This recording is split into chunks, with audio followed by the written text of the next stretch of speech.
no, but Miss Kate said no. I'll tell you what you can do. Take me out to the ball game. Take me out with the crowd. Buy me some peanuts and cracker jack. I don't care if I never get back. Let me root for the home team. If they don't win, it's a shame. For it's 1, 2, 3 strikes, you're out at the old ball game.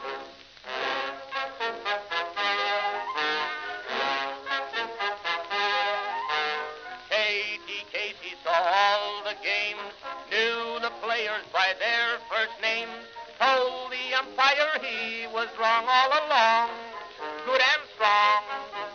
When the score was just 2-2, Katie Casey knew what to do. Just to cheer up the boys she knew, she made the gang sing this song. Take me out to the ball game, take me out with the crowd. Buy me some peanuts and cracker jack. I don't care if I never get back. Let me root for the home team. If they don't win, it's a shame. For it's 1, 2, 3 strikes, you're out at the old ball game.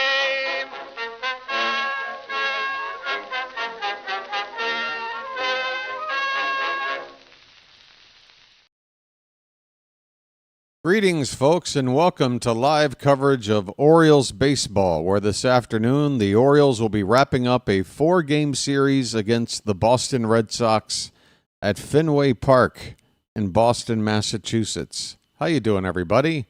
It's your old pal, the BirdWatcher here. People call me BW for short.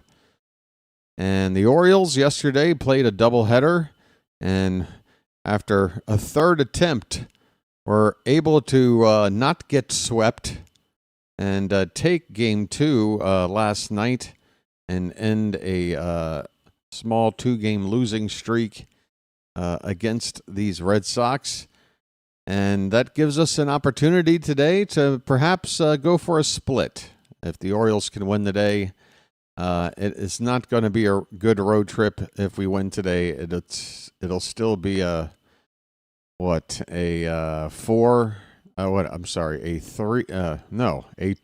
and 5 road trip.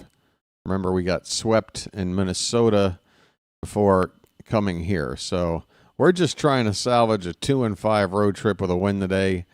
We'll take what we can get. And trying to build off a victory from last night. We got a really just impressive outing that I don't think anybody could have expected from Trevor Rogers. He went 6 1/3 innings, giving up just a couple of hits, didn't walk anybody. And despite perhaps a couple of decisions questionable from interim manager Tony Mansolino, the Orioles were able to hang on and win the ball game with Sir Anthony Dominguez pitching the final inning in 2/3 to nail down the save. We got over the finish line yesterday. It wasn't easy. We didn't have a whole lot of offense. We're going to need more today than yesterday, I would think, in order to have a shot at splitting this series. And today we're going to have on the mound Dean Kramer. So we're hoping to give this guy some run support. It's going to be Dean Kramer against Walker Buehler. Kramer enters today with an ERA of 5.5, a record of 3 and 5, and he's given up on average about 1 home run ball per start. Hopefully, he can keep it in the yard here at Fenway. Not an easy task, but that would be a key to success against these Red Sox. He's up against Walker Buehler for Boston. He's got a 4-1 record, an ERA of a flat 4, and a 1.19 WHIP. Excuse me. Let's go over these lineups, and we'll go through all the other pregame stuff here in just a moment. There's some notes to go over from the team. Leading off and playing second base is Jackson Holliday today. Adley Rutschman will bat second and do the catching. Gunnar Henderson will hit third and be the shortstop. Ryan O'Hearn is going to DH and be the cleanup hitter. Ramon Arias will bat fifth and play at third base. Emmanuel Rivera will get another start at first base. He'll hit sixth. Ced Mullins back in the lineup after a night off in Game 2 of the doubleheader. He will bat seventh in his usual spot in center field. Dylan Carlson will be out in right field. He had a couple of hits in Game 2 last night. He's hitting eighth. And finally, Jorge Mateo makes the lineup for a second straight ball game. And folks are probably going to be wondering, why is Mateo not only in the outfield, but playing in left field today? Pretty interesting choice made here by Mansolino, but I actually kind of understand what the concept is here. I'll go over that in a sec. First, let's get through the Red Sox lineup. Leading off and playing left field is Jarren Duran. Rafael Devers will be the DH once again, batting second. Wilyer Abreu will be in right field, hitting third. Carlos Narvaez will do the catching and be the cleanup hitter. Christian Campbell will bat fifth and be at second base. Marcelo Meyer, who made his major league debut in last night's ball game, he will get his second start at third base, and he'll hit sixth.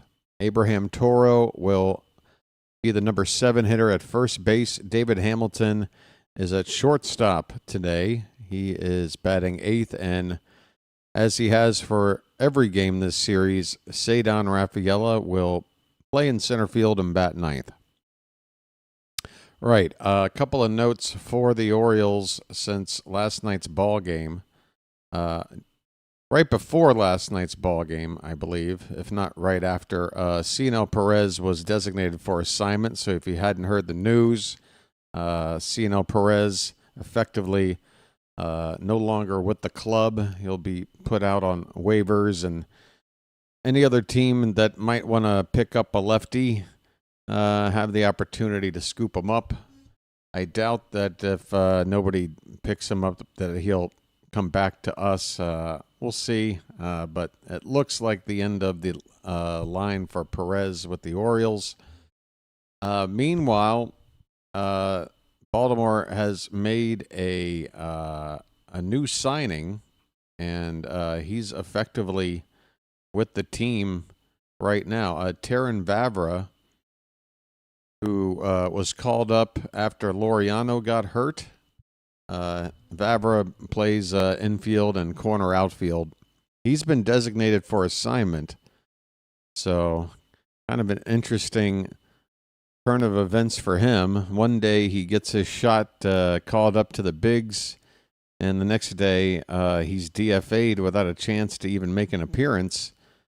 The Orioles DFA'd him to make room for a signing of outfielder Cooper Hummel. And folks, I don't know much about Cooper Hummel, but I've got some information here in front of me. His major league career has been not much. The most he's ever played in a single season was back in 2022. He made about 39, played in about 39 games for the Diamondbacks. Actually, no, more than that. He played in several positions. He was actually drafted as a catcher and did play at that position in his rookie season with the Diamondbacks, but also played some left field and DH'd. He's basically exclusively been a corner outfielder the last couple of seasons. After leaving Arizona, he's been with the Mariners and most recently played with the Astros last season, just in 5 games, only made 1 start as a left fielder. So a corner outfielder signing, and looking at the stats here in his very limited major league career, I don't know what exactly the Orioles see in this guy, but he's on the team. So we'll find out what exactly is the appeal of Cooper Hummel at some point. Major league career, we're looking at 207 at-bats, 3 homers, 17 RBI with a 159 batting average. Yeah, not exactly anything to make you get excited about, but he's 30 years old. I don't really know why this guy's on the team. I guess for depth. I guess we need another outfielder, maybe with a little more defensive acumen. Obviously, this series, we're kind of looking at how exposed we are without Colton Cowser and now Ramon Laureano. There's no Tyler O'Neill. We've got Ryan O'Hearn playing in the outfield more. We got Mateo playing in the outfield. So I guess we just needed a corner outfield guy. This is the best guy we could find, I guess. I don't know. Cooper Hummel, though. Welcome to the team for however long it may be. Anyway, let's get this game up on the screen here. Should be just a few minutes away from first pitch. Again, it's Dean Kramer on the mound for the Orioles today.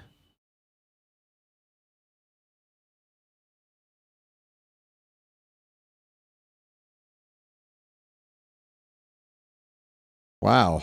Charm City chat is dead. There's like 2 people talking. After a win last night, you mean to tell me there's going to be a drop-off in attendance following a win? You guys don't want to try to build up some momentum here? I'll tell you this. We win today, it really would be huge because you go back home and you got Sagano pitching in the next series. Actually, there is one thing I want to make a complaint about. I don't know why we're doing this, but sort of a two-pronged a point. But basically, the Orioles did send Trevor Rogers back down to AAA after his start last night. And you might be wondering what the hell, because Rogers looks like he has earned the right to stay in the rotation and at least make another start after a brilliant first outing. But you understand the move because was brought up for that start as a 27th addition or 27th man on the roster. You're allowed an extra player. And when you use a player like that, when you call up a player from your farm, it doesn't count as an option. So they're able basically to send Rogers down and just call him right back up, hypothetically, 5 games from now to make his next start. And that way the Orioles can just utilize that spot on the roster for a bullpen arm instead of just having a guy sit 4 days without able to really do anything to help the team. So, yeah, you have that flexibility to send him down and call him back up. Now, that I understand. The thing I don't understand is that tomorrow, beginning with the Cardinals in Game 1, we're going to go with Charlie Morton starting. It would seem to me Trevor Rogers has earned the right to be the 5th starter, and let's keep Morton in the pen where he's been looking better than he has as a starter by far, because Sagano, if you recall, his last start was out in Milwaukee on Wednesday. He would be on regular rest Thursday, Friday, Saturday, Sunday off, and then Monday would be his regular day to pitch. He could have just skipped using Morton and then waited for that next time for Rogers' spot to come around and used him and lined up your rotation with, Zach Eflin, Dean Kramer, Cade Povich, Trevor Rogers, and Sagano with Morton in the pen. And we need a long man in the pen. So, again, I don't understand why we're doing this, but Morton is going to pitch tomorrow, starting the first game against the Cardinals. By the way, folks, the game is underway. Jackson Holiday is at the plate. He's already behind 0-2.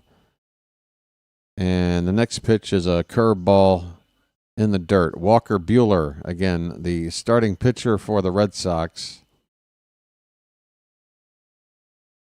A member of the Dodgers last season. And hit free agency this winter. Signed to just a 1-year deal with the Red Sox. Kind of a prove-it deal. I think his contract was for about $20 million. He was somebody I was interested for us to sign. Obviously, I would have preferred spending an extra $5 million for him over Charlie Morton. This guy's about 10 years younger. There's a called strike 3 to Jackson Holliday, and that'll begin today's game. Holliday goes down looking. 1 away for Adley Rutschman. So once again, the lineup: Holliday, Rutschman, Henderson, O'Hearn, Arias, Rivera, Mullins, Carlson, and Mateo. Rutschman takes outside for ball 1. Let the clutch out gently, okay? And let's see if we got the scoreboard up and running here yet.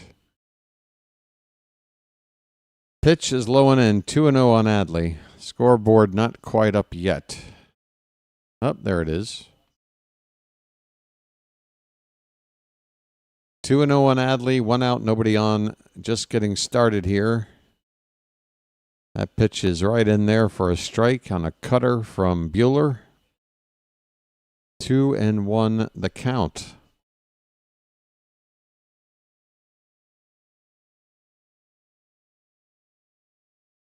This ball's fouled off to the right. Adley out in front of that pitch. Count even up at 2-2.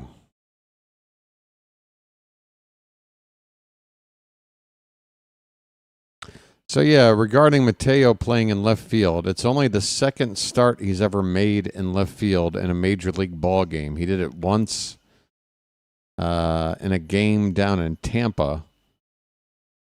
And he's only made a handful of starts in the outfield altogether. But I think the reason, full count pitch, by the way, Rutschman hits it in the air to left. Duran coming in will make the catch for the second out.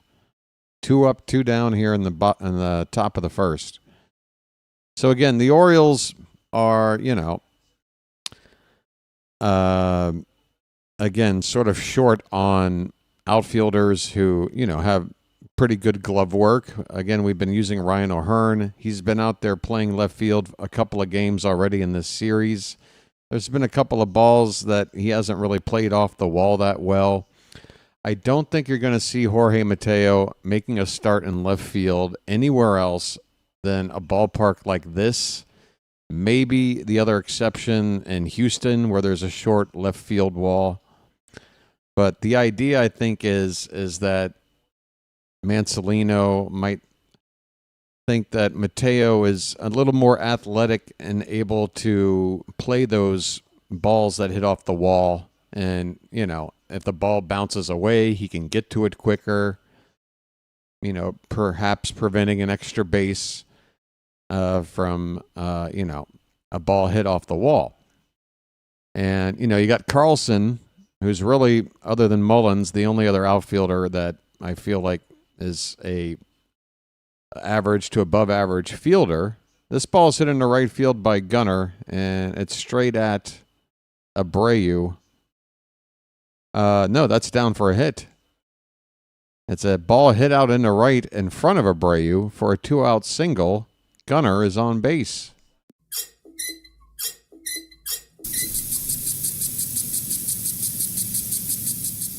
So yeah, long story short, Ryan O'Hearn is DHing today, and you might be wondering, well, why not just have O'Hearn play left field again?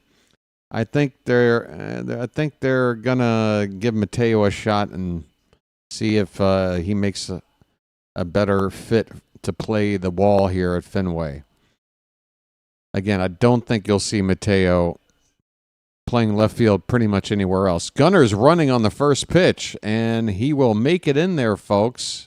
A stolen base On an 0-1 pitch, the count now 1-1.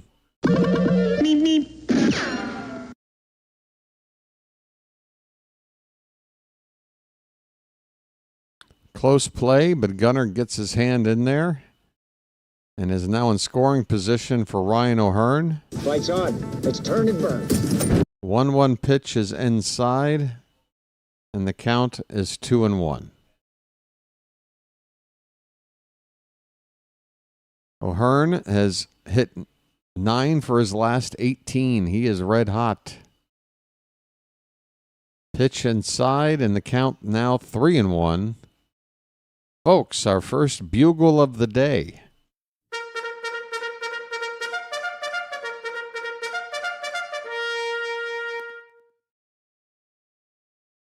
A pitch. That is ball 4, folks. 2 out. A walk puts runners at first and second. I'm walking here. Ryan O'Hearn adding to his 2025 All-Star selection resume. On base again. And here comes Ramon Arias. He's been hitting in the 4 or 5 spot lately. RBI spots, and he's been doing pretty good. He's driven in some runs in this series. Takes a look at a first pitch strike. It is an RBI spot, 2 on and 2 out here in the first. Arias is hitting 274. Am I reading that right? 274. Count now 1-1 on him.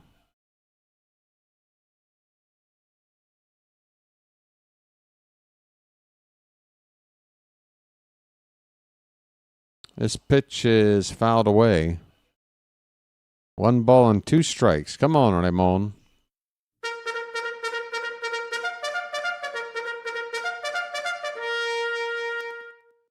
That is 274 for Arias. I have a brother.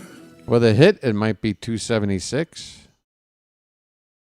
Off the plate, 2 balls and 2 strikes. Come on, Charm City chat.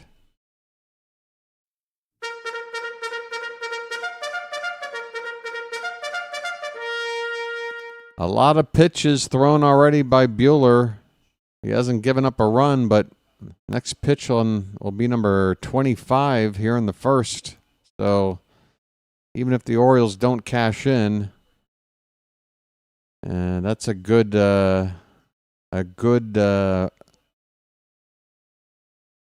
consolation prize, I guess you would say.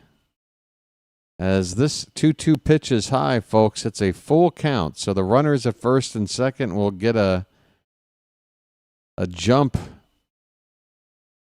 a chance to drive in 2 if you get a ball into the gap. Payoff pitch. This one's popped up weakly. Arias just reached his bat out to pop it up to right, and that'll end the inning. Just sort of a protective swing. I think Ramon would have hoped that ball would just get fouled away, but instead it's a fly ball out to right to end the inning. 2 men left on base here in the top of the first. We go to the bottom half. It's the Orioles 0 and the Red Sox coming up. All righty. Charm City chat. We've got ourselves an intimate affair, would appear today. Actually, I take it back. There are 96 viewers here at the moment right now. Welcome in, folks, on this Sunday afternoon. Hope the weather's nice where you are. Maybe you're working on something. Some folks just use this channel for audio only. That's why I try to call the game as best I can like it's a radio broadcast. But listen, folks, I got a special request here at the beginning of the ball game. I'd like for you to hit that like button if you don't mind. That thumbs up at the bottom of your screen. The quicker we get it out of the way, the better, because the less I have to bring it up during the course of the game and annoy people who have already done it, you know? So let's go ahead and get that out of the way, folks. Just 32 likes to 86 viewers. I think we can improve on that. Let's get her out of the way. I appreciate your help. All right, bottom of the first is about to get going. Well, again, it's going to be Dean Kramer making a start. And he will face 3 straight left-handed batters right out of the gate, with Duran, Devers, and Abreu due up here in the first. This is the 11th start of the season for Dino. Again, 10 home runs given up in 10 starts, averaging 1 per game. If he's going to give one up today, let it be a solo shot. Here is a called strike. He hits the outside corner with a fastball to start his day to get ahead of Duran 0-1.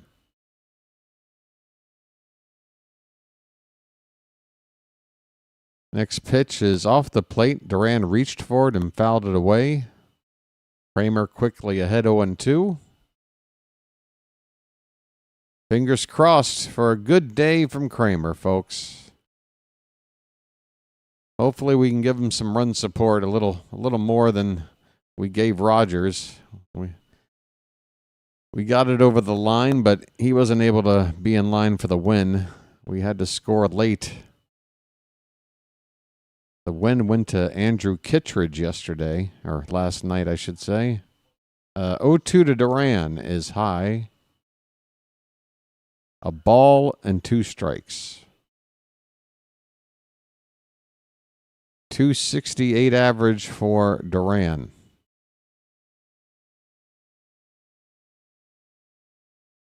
Pitch outside 2-2.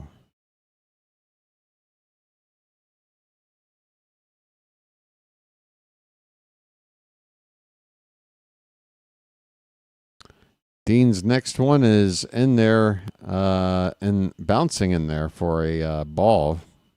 It is a full count.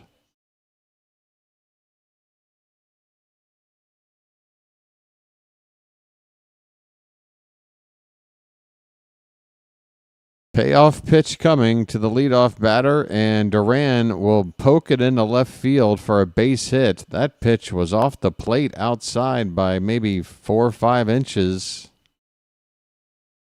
And that just goes to show you, folks, the Oriole batters, I feel, they are a victim of just trying to, the Orioles know the strike zone. They do. And they get to counts with 2 strikes, and they'll take a borderline pitch that is a little bit off the plate, but the umpire will ring them up half the time, and we walk away with nothing. You got to go after those borderline pitches.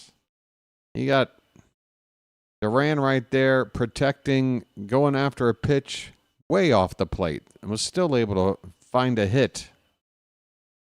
It's not always going to work out when you protect. Devers blasts one to right. A sliding catch by Carlson. What a play. A giant right field out here in Fenway. That ball hit well off the bat of Devers. You're worried about where it might wind up. Carlson able to cover some ground and make a nice catch. Runner at first with 1 out now. Nice play by Dillon. Besides that, it's on the reflexes. Here is Buehler Abreu. Takes high for ball 1. 262 average, a dozen homers, and 28 driven in. Won a Gold Glove last year. Now he's really putting his offense together this year.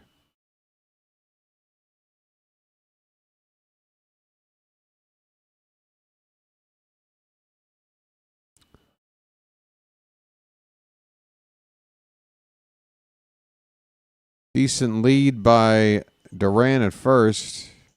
Swing and a miss on a split finger from Kramer. The count, a ball and a strike.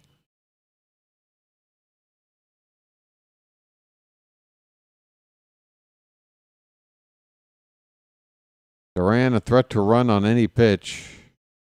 He stays put, and this ball is tapped over the glove. Oh, Kramer did grab it. Nice play by Kramer. It looked like that ball was going to bounce over his outstretched glove, but he did snare it. Turned around through to first for the second out of the inning. Runner at first. Duran goes up to second base on the play. There are 2 down.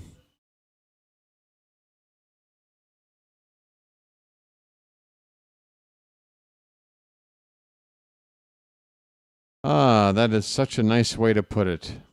Resorting to watching me. Welcome in. Here is Narvaez. And Kramer's fastball, a sinker. It's off the plate for ball 1. Narvaez in this situation has done very well. 6 for 14 with 2 down and a runner in scoring position. That one is not close, and the count goes to 2-0.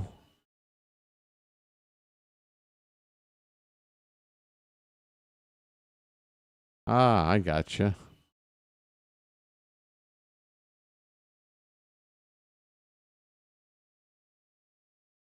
Some folks watch the channel with binoculars. Swing and a miss. Narvaez perhaps helping out on a pitch that might have been a little bit outside. The count goes to 2-1.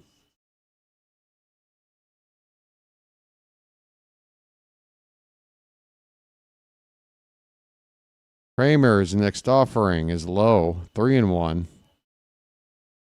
He's being pretty careful here with Narvaez.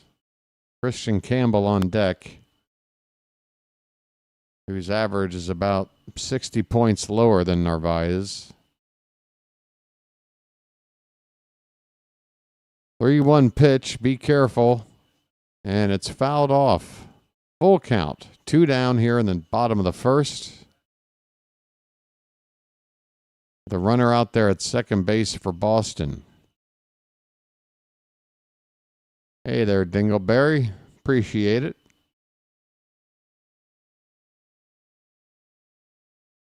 Come on, Kramer, put him away. Payoff pitch. Here it is. On the outside edge. Come on, Blue. They call it ball 4. May I see one of those computer graphic images of where that ball was? Maybe it was farther off the plate than I thought it was, but that is a 2-out walk. First base was open, and again, the next batter hitting 60 points lower. Maybe Kramer just felt more comfortable going after Campbell. Hopefully it'll work out here. First pitch to Campbell is called a strike, so Dino going right after him with a first pitch strike. Let's put him away here. 2 on, 2 out. The 0-1 pitch. Here it is. Hit on the ground to first base. And an easy play for Rivera. The inning is over. Unassisted put out by Emmanuel Rivera. Kramer works out of a little bit of trouble. 2 runners get on, but I feel like that walk was by design, if anything. We head to the second inning, folks. Scoreless here at Fenway Park. So yeah, it seems to be a bit of an intimate affair in the Charm City chat, folks. Again, a lot of people watching. How often do I need to do this? Hey, folks. To the 50-plus people watching right now that have not hit the like button, I'm going to ask you to please go ahead and do that. That's really all I ask. It's free content. I'm here for every game. And if you're subscribed, think about doing it if you're not. But again, if you would like to be here for Orioles games often, The channel really does need the help with hitting those likes.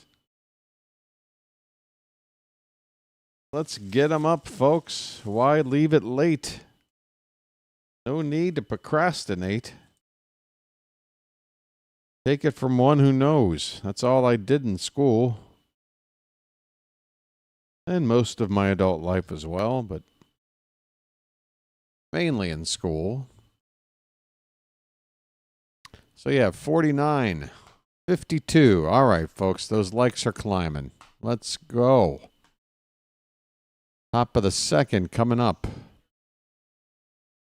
Going to be Rivera, Mullins, and Carlson due up.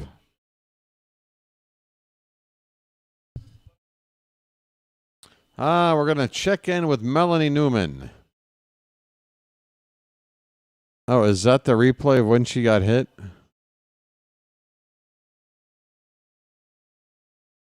Down goes Frazier. That's hilarious. Grateful. You're fine. There's not even a contusion. What's the problem? Rivera takes a called strike. Wow, listen to Melanie make a big deal out of something that, could have been a big deal, but really wasn't. Check her Instagram, folks. This ball is hit back to the pitcher. He flips to first for the out. Rivera retired, one away. Is that where that was from there, Janet? Her Instagram, or where was that photo from? Melanie checking in from the hospital yesterday in a gurney under the sheets. You'd think she was, recovering from some sort of procedure or something. Not hooked up to anything. But on her Instagram,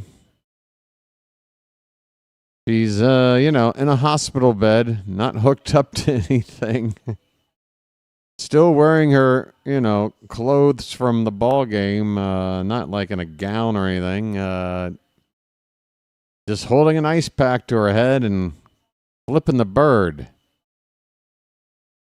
But it looks like she's been given a free bottle of wine for her. What a great humanity story. Here's a line drive into center field. A diving catch is made out there by Rafaela. Said Mullins. Was that ball in there for a hit? He trapped it? Okay, I suck. Mullins is on, folks, with a base hit. Well said, now you know what to do. I thought Rafaela had made the catch. He trapped it. Mullins is on.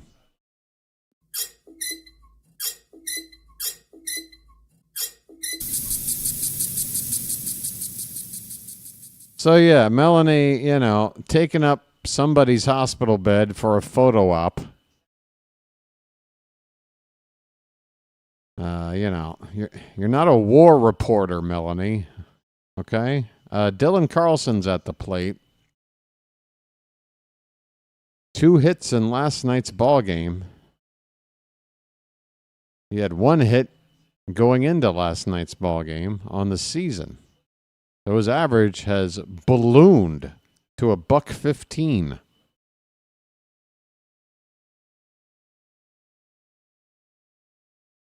Runner at first, 1 out. The 1-1 pitch. Called a strike.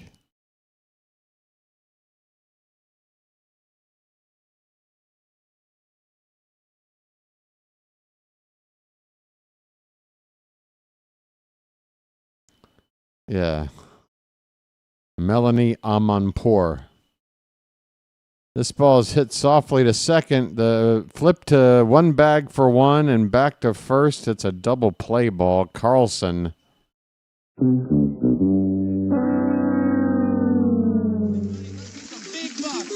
buck, stop it all. The Orioles have a runner at first and wiped out on a double play. Mullins' base hit, followed by a Carlson ground ball double play, 4-6-3. We head to the bottom of the second, no score.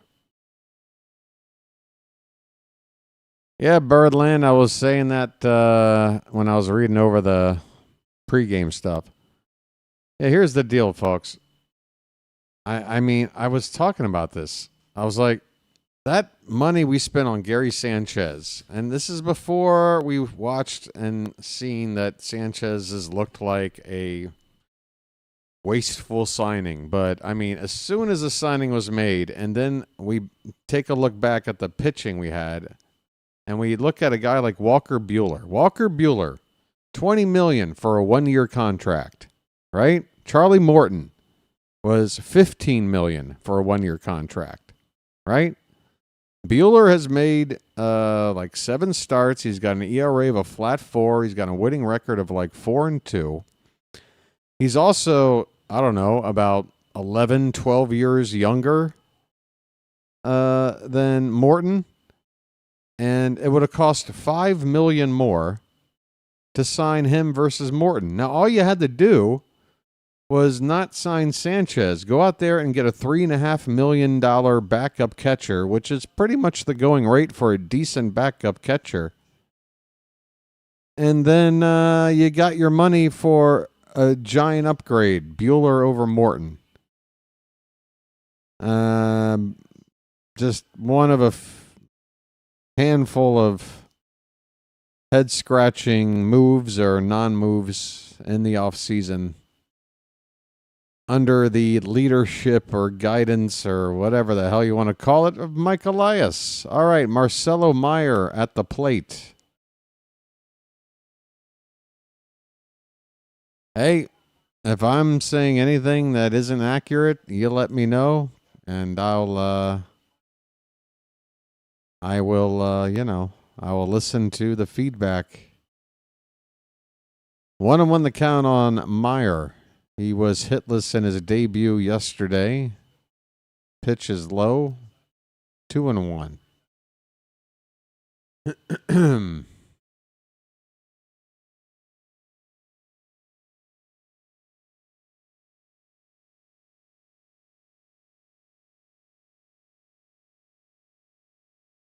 Here comes the 2-1 pitch. That is a curveball hitting the top of the zone. Nice location there. So easy to give up on a curveball that starts that high. And now back with a fastball, and Meyer, excuse me. I keep flip-flopping. Meyer just got his first major league hit. Hits it to the opposite field for a leadoff single here in the second, and a big round of applause for him from the Fenway crowd, as that ball will be preserved for Meyer. Again, he's one of the top prospects coming into this season. And got called up after Alex Bregman hit the DL when he got hurt in that first game of this series. So he'll be on at first. I think he's got some speed to go along with his hitting 'abilities.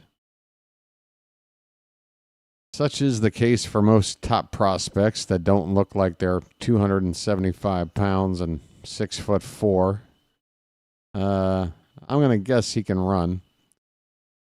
Abraham Toro has a 1-1 count. Interesting season for him. He's got 3 RBI, and he's got 3 home runs. So just 3 occasions of hitting solo shots. Otherwise, doesn't know how to drive in runs. So hopefully with a runner on base, that's good for us. He doesn't know what to do. 2-1 on Toro. That ball hit the left. Uh-oh. Mateo out there. Hey, he makes the catch on the track. Mateo gets his first test. It wasn't too difficult. He didn't have to move too far, but he didn't freak out. Maintained his composure, makes the catch. 1 down in the bottom of the second.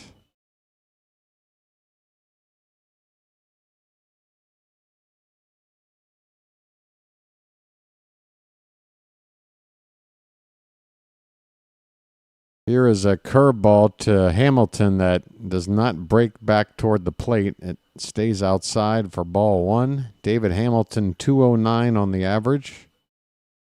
Kind of a part-time player. 2 homers, 5 RBI. Takes a called strike. 1-1.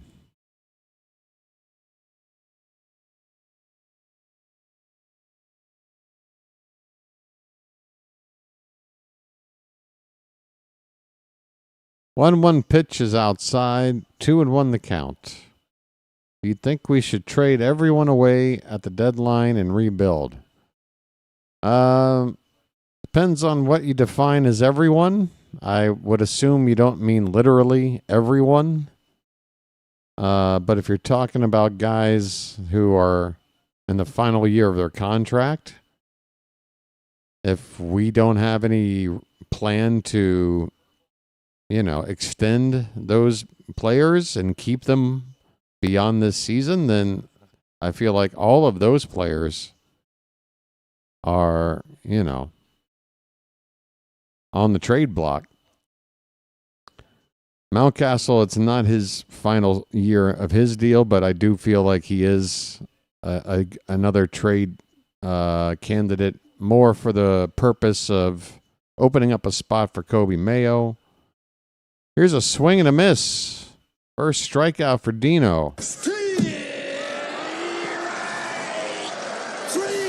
Well, y'all come back now, you hear? Hamilton down on strikes. But there are some other guys. Zach Eflin, okay, so he would be a candidate. It's the last year. If we're not going to keep Eflin around, he could go. As mentioned here in the chat, Bautista. It's not his final year of team control, but he does have a lot of value. So if you're talking about a rebuild versus a retooling, Bautista, that would be a move that is more of a rebuild kind of a move. I honestly don't think we should trade Bautista.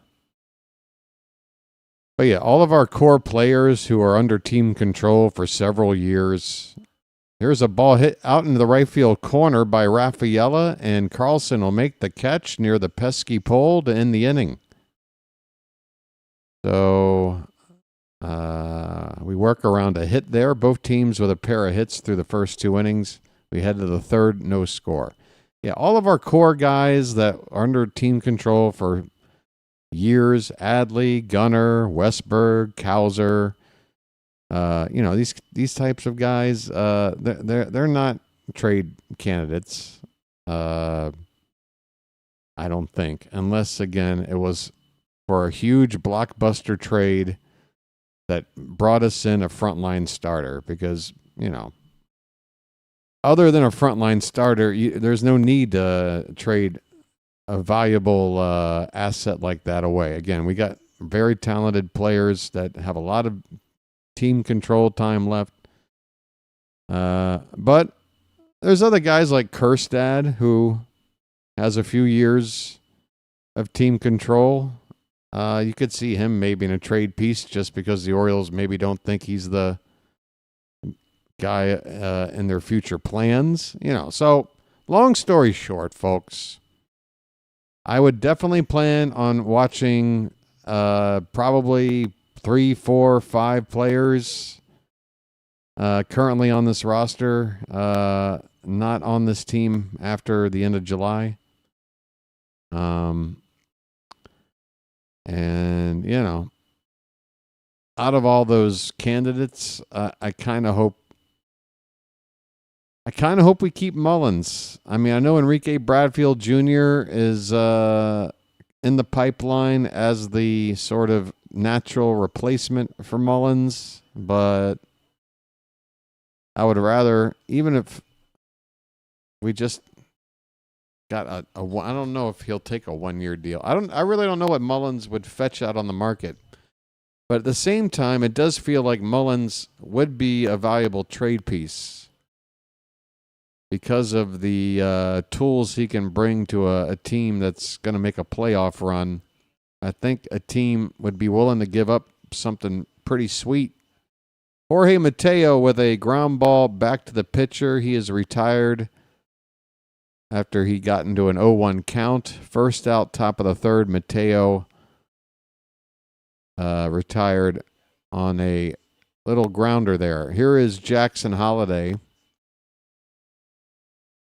As the lineup flips over, Holliday struck out his first time up. And he takes a hack at the first pitch. Swing and a miss. We'll see. Ryan O'Hearn is another guy that might be on his way out. His contract is up. And he's having a good season. So whether it's a matter of him wanting to fetch more salary than we've been paying in the last couple of years, or a team willing to give us back something pretty nice in a trade, Ryan O'Hearn, I would assume that his playing days as an Oriole could be winding down here. But I'll tell you this. I love Ryan O'Hearn. It'd be nice to have him around, but you look at guys like him and they're just such a blessing because he was claimed off waivers from the Royals for nothing. Came up with Kansas City. They just gave up on him, and that was during a time when the Royals were not a very competitive team at all. The Orioles scooped him up, and look what he's become. Again, in my mind, if I'm going to select one guy from this team to go to the All-Star game right now, it's Ryan O'Hearn. So it would not be so fun to watch him go, but you also got to appreciate the years he spent here for virtually peanuts, as Jackson Holliday grounds out to third base for the second out here in the top of the third.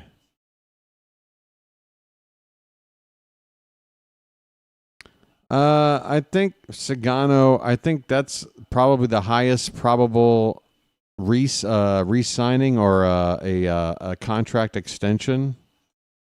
I just don't know if Sagano... Here's the deal.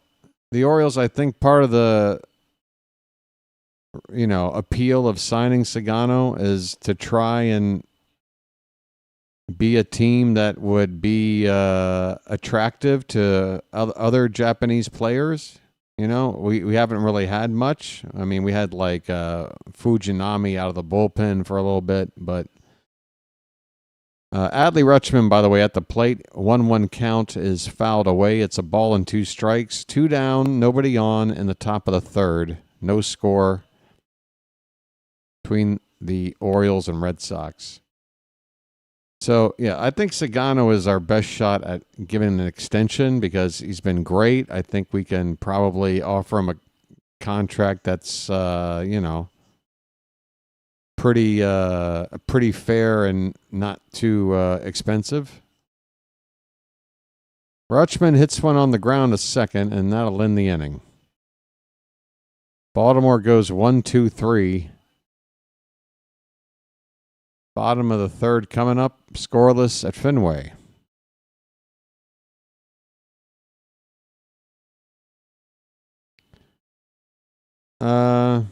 Let's be real. Okay, I'm going to be real and say I think maybe 2% of the reason was for a chance at Sasaki. Everybody wanted Sasaki Birdland. Everybody. I mean, just going out and signing somebody from Japan to increase your chances. I mean, Toronto went out and made some trades. They brought in Miles Straw just to free up the international money to be able to bring in Sasaki just to have the chance. Everybody wanted Sasaki, and he winds up going where everybody thought he would.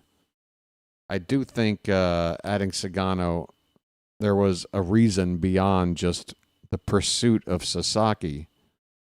You know, you want to tap into that Japanese player market. There's a lot of good talent coming out of Japan. They're getting better and better, folks. Baseball in Japan has just blown up over the last generation. You know, this sport has always been a national pastime, but it has competition. But over in Japan, it is the number one sport. And the players over there just keep getting better and better, and there's going to be a lot more talent to choose from should they want to come over and play Major League Baseball. So I'd like to, set a precedent that we're a team that a Japanese player would be interested to play for. Sagano is sort of an audition. I mean, the guy is a very decorated player. You want to treat him right. I don't think you want to trade him away. Doesn't really bode well if you want to, impress another potential player to play for us out of Japan. To take a veteran like Sagano and then ship him off somewhere else for a couple of months in another city.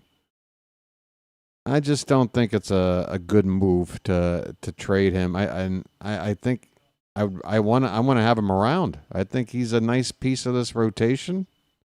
I'd like to offer him a contract. Okay, Jarren Duran is at the plate in the bottom of the third. First pitch is a strike, and the next pitch is low for ball one.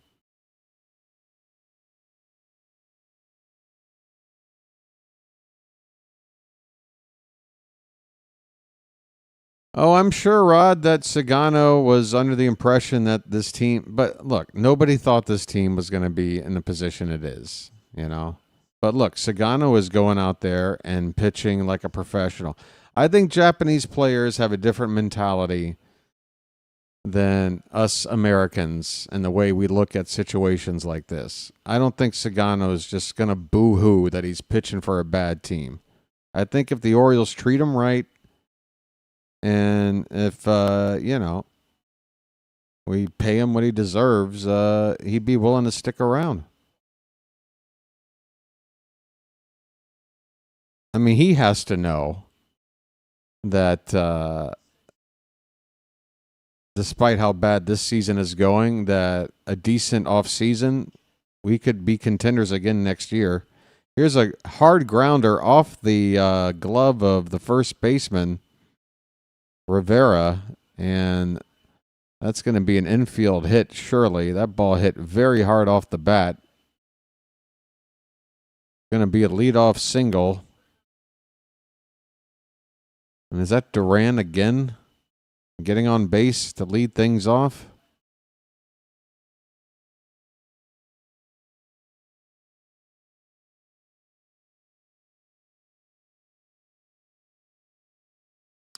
So we've got a pesky base runner again, Duran. He didn't try to steal his first time when he had a single to lead off the bottom of the first. Rafael Devers is at the plate.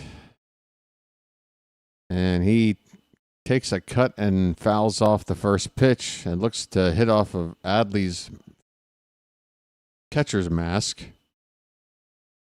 And Adley being given a moment to let his bell ring out a little bit.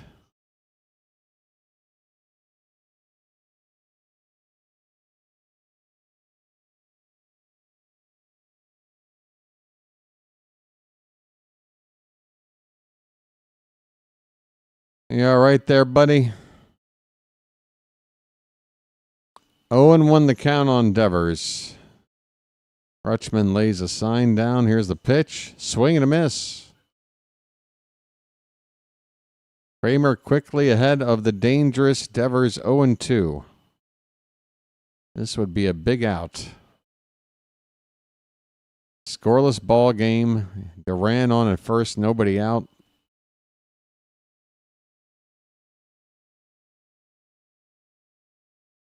This pitch is up and away. 1 ball and 2 strikes.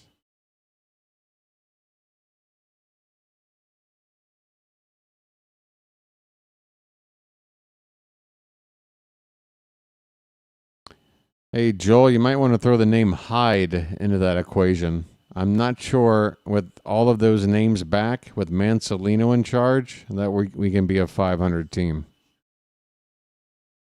I am not very happy with our interim manager. I don't want to dunk on the guy, but it does not look good in terms of game to game and getting into those late innings when those big decisions have to be made. So far, I have had questions with every game he's been in charge of. We found a way to win 2 of them so far. But both those wins were by the skin of our teeth. Swing and a miss. A splitter strikes out Devers. A big K for Kramer. Well, y'all come back now, you hear? The K stands for Kramer. Oh, I understand, Joel. Yeah, we would be better. We would be better. We would be better. Absolutely. Just don't think this team at 100% is going to be led correctly under Mansolino.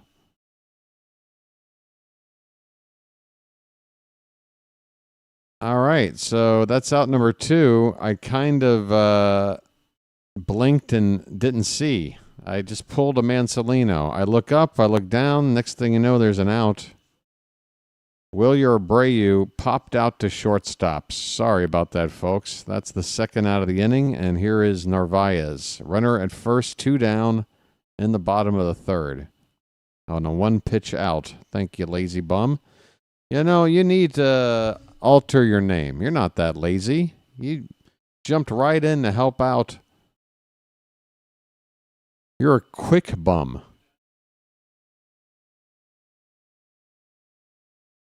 You're a snap to it kind of a bum. Nothing lazy about you at all. 1-0 on Narvaez. He walked his first time up.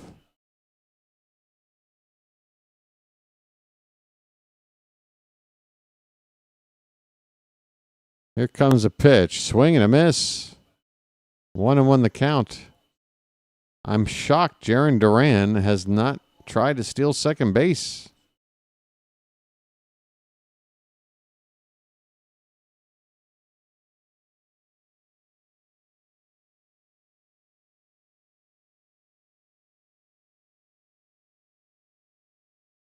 There's a called strike at the bottom of the zone, and Kramer is 1 strike away from getting through the third inning, facing the tough part of the order in this inning.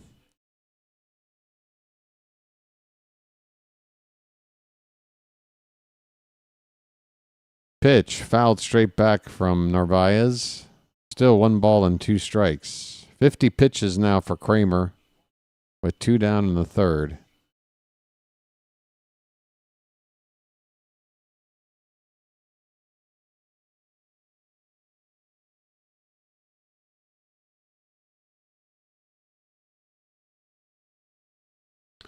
The 1-2 pitch, and that one's going to be hit into right field for a base hit.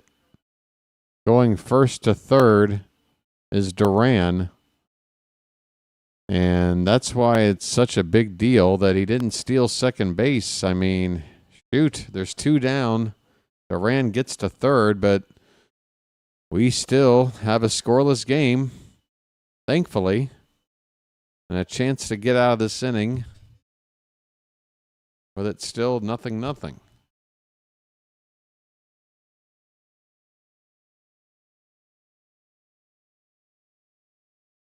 Yeah, there's definitely going to be a retooling, but yeah, it's not a rebuild. A rebuild would be getting rid of like really high value players in order for a package of prospects to like grow and go through the whole, growing pains of, we're not in that position.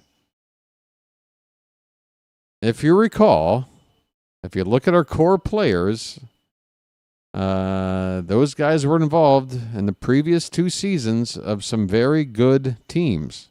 We just have to build around that. There's going to be a lot of trimming of players again on the 1-year deals or their final year of whatever deals. We just got to go out and find the right replacements, be better at choosing those players, and hopefully it's going to be a different GM doing that in the winter. I don't know how much we're going to do at the deadline in terms of retooling for long term. Maybe 1 or 2 pieces that could be a part of the team for the remainder of the year and into next year, but I think when the guys we're trying to get rid of now is mostly, not going to be guys you plug right in and play. But, yeah, the guys you want to plug and play to, like, for example, Tyler O'Neill looks to be a bust, right? We obviously are going to need a good right-handed hitter that you can hit in that heart of the order. We don't have it right now. Here's a ground ball to shortstop. Gunnar on the run. Throws the first in time, and the inning is over. So Kramer gets out of the jam. The Red Sox had runners to second and third.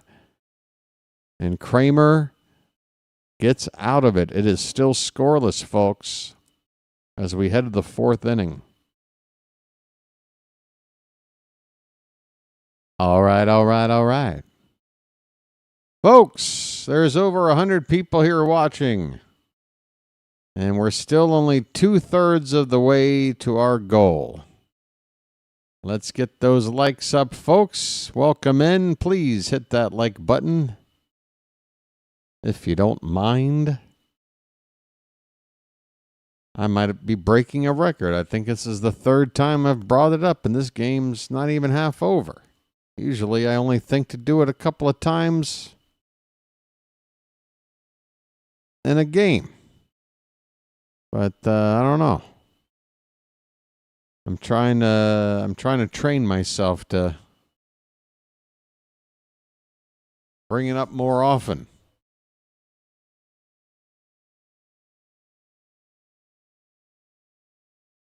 Let's get some runs, folks.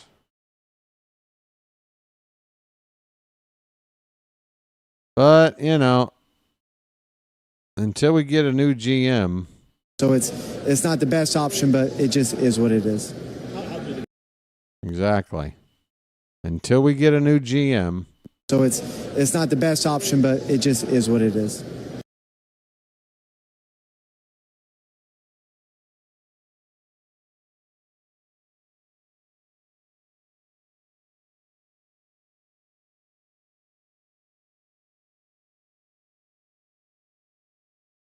How we doing, everybody? Top of the 4th coming up. Cowser is just starting to play some games for the Ironbirds in Aberdeen, and he hit a home run a couple of nights ago. So, considering the length of the injury layoff, it's probably not going to be a short rehab assignment. I would assume he's probably going to play at least a solid week. Maybe even 10 days. And then he's back with the team. So I'm looking at sometime at the end of the first week of June, hopefully. And then I think Westberg, I need to get an update, but I think he won't be too far behind on one end of the other.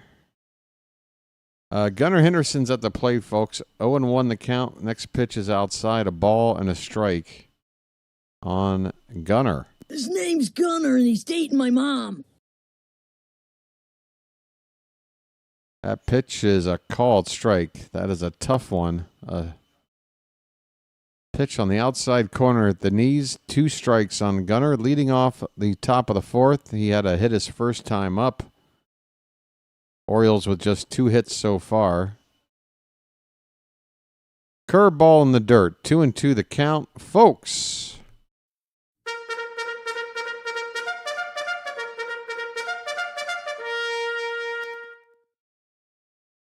The 2-2 to Gunnar. Here it is. Check swing, appeal, no swing, full count.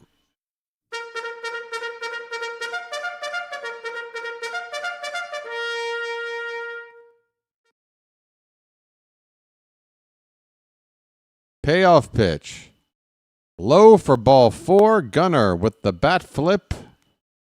And he will take his base. I'm walking here. I'm walking here. Folks, I smell a rally cooking in this inning. I smell it. Just got to avoid a double play ball. That's the number one thing. We do that, I got a feeling we're going to score in this inning. Give me a sec. Ryan O'Hearn. All right, let me just wait. It's a ball. Base hit into right field for O'Hearn. Henderson is motoring to third. Folks, I told you I smelled a rally in this inning. I could smell it. It's like smelling bacon, folks. Oh boy, oh boy, oh boy. No, no, no, no, no, no. It's bacon! Folks, first and third. Nobody out.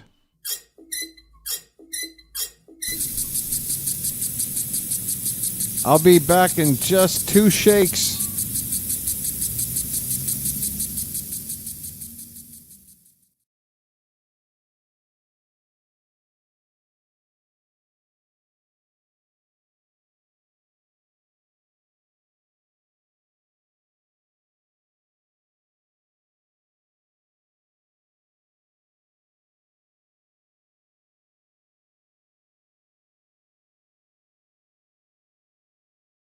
One and one the count on Ramon Urias.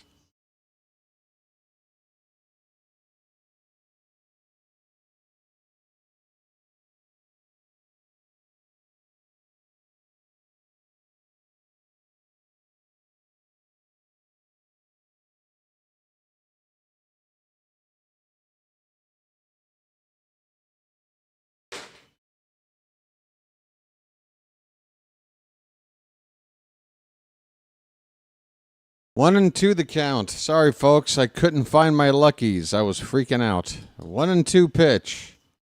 Hit in the air, right side, out of play, foul. Still 1-2 on Ramon.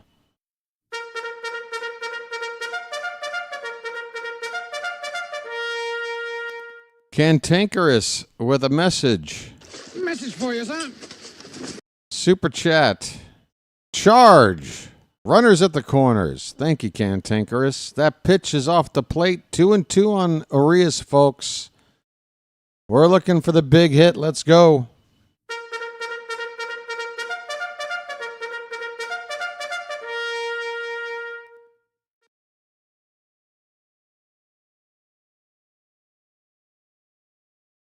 Two balls, 2 strikes. The pitch. Hit in the air. In the center. But caught. Here comes Gunnar, and he will slide in safely. It's a sacrifice fly, and the Orioles are on the board with the lead. Urias drives in Gunnar. It's 1-0. Folks. It's magic. You know.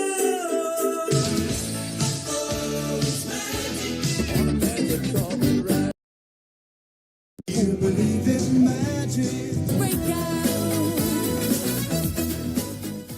One out, runner at first for Emmanuel Rivera. Release the Kraken. And he takes one low for ball 1.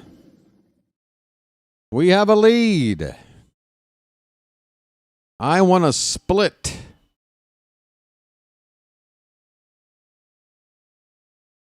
I want to be like Buzzsaw from The Running Man. I want to split. Where's Buzzsaw? He had to split. 1-1 the count on Rivera.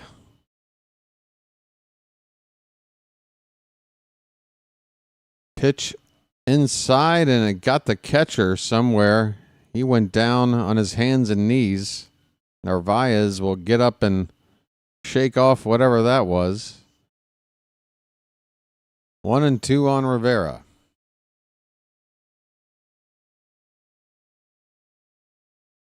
Sub-zero. Now just plain zero.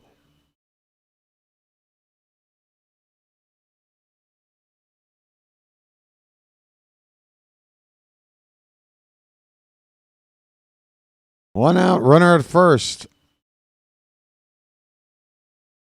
1-2 on Rivera. Pitch. Low and away. 2-2, folks. Bugle time.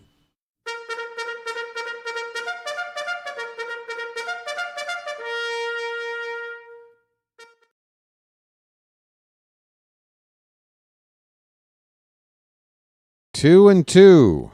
Pitch. That one's tapped foul behind the plate. We'll do it again. Richard Dawson was sometimes Hollywood will cast somebody that just like, really? You cast them? And it's like, yeah, perfect for the role. Perfect. Richard Dawson, who knew? Yeah, perfect for that role. This ball's fouled away. It's still 2-2 on Rivera.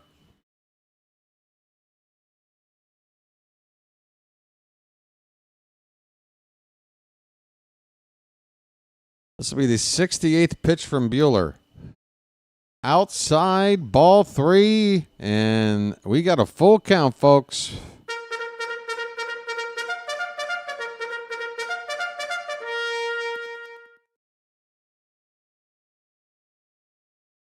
Will Urias perhaps take off on this 3-2 pitch? We'll see. And the runner was going. This ball's hit to shallow right. Runner has to hurry and get back to the bag, and he will, only because the throw from right was offline. So the Orioles escape Ryan O'Hearn is at first base, not Urias. Just another mistake by me. But bottom line, O'Hearn gets back safely. It could have been a disaster. He was running on the 3-2 count. There is 2 away now.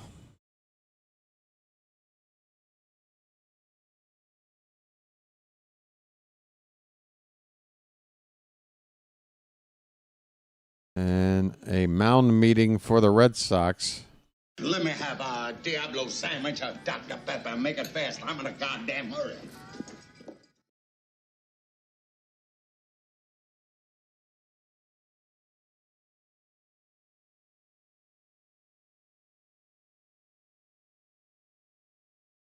Ooh. Extra shot of espresso in that one. I can feel it. Here is Ced Mullins, folks. Well said, now you know what to do. There goes the runner, and late. How about that? Ryan O'Hearn taken off. He had a good read, I guess. He stole that base pretty easily. Folks, you want to add another check mark on the resume for Ryan O'Hearn, 2025 All-Star? How about a stolen base to get in the scoring position with 2 down? Mullins now with a 1-1 count. 1-0 Baltimore, top of the 4th. Pitch. Fouled away, 1-2.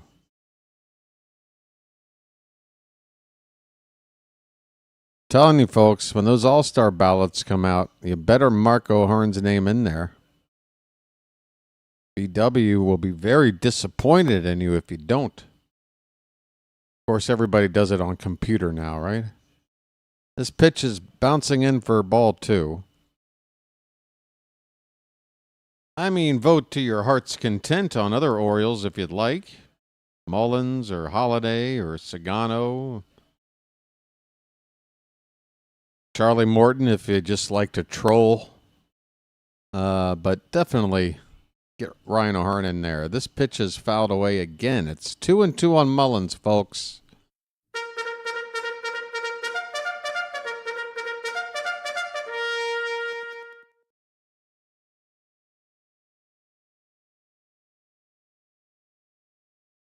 Actually, you can't vote for pitching. I forgot. You can't vote for Sagano. I never understood that. Isn't that kind of like, I don't get it. I don't get it. Like the manager, whoever gets to manage the All-Star team, chooses all the pitches, right? 3-2 pitch is fouled. Mullins with a long AB here, folks. And Buehler's pitch count is getting up there in the mid-70s here in the fourth inning.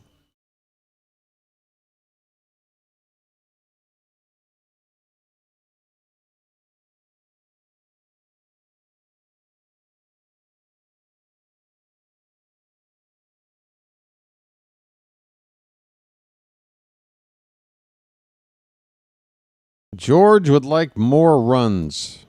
All right. Let's accommodate George. Here is the payoff pitch. Called, strike 3, and the inning is over. George, I am sorry. Big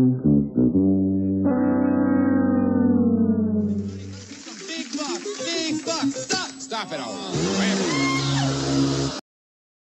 George.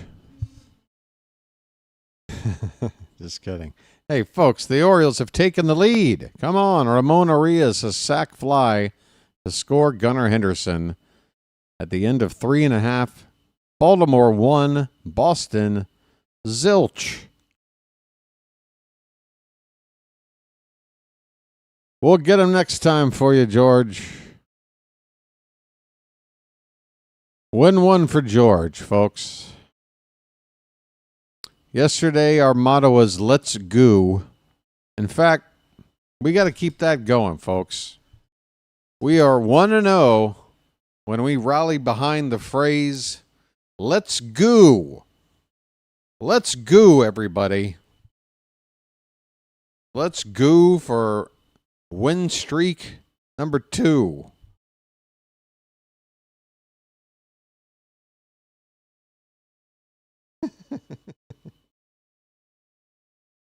We're going to make it catch on. All right, there it is. Let's goo, everybody. Hell yeah. Let's goo for 2. Probably. Catchphrases are starting to mount up here on the BirdWatcher Channel. I tell you what, that whole merch thing is becoming unavoidable.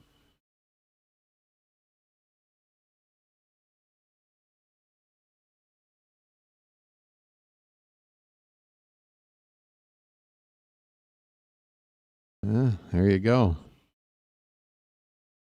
There you go.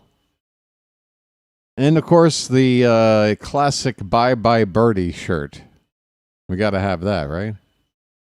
So 3 shirts right there. Have a sandwich. Janet's got some ideas. All right. Okay, folks, we are underway. Marcelo Meyer at the plate. First pitch was a ball, and second pitch, swing and a miss. 1-1 the count on Meyer, who got his first major league hit his last time up. And he lifts a fly ball out of play. Count is 1-2. Roberts goo with it. He's probably goo with it. I'm probably goo with a sandwich.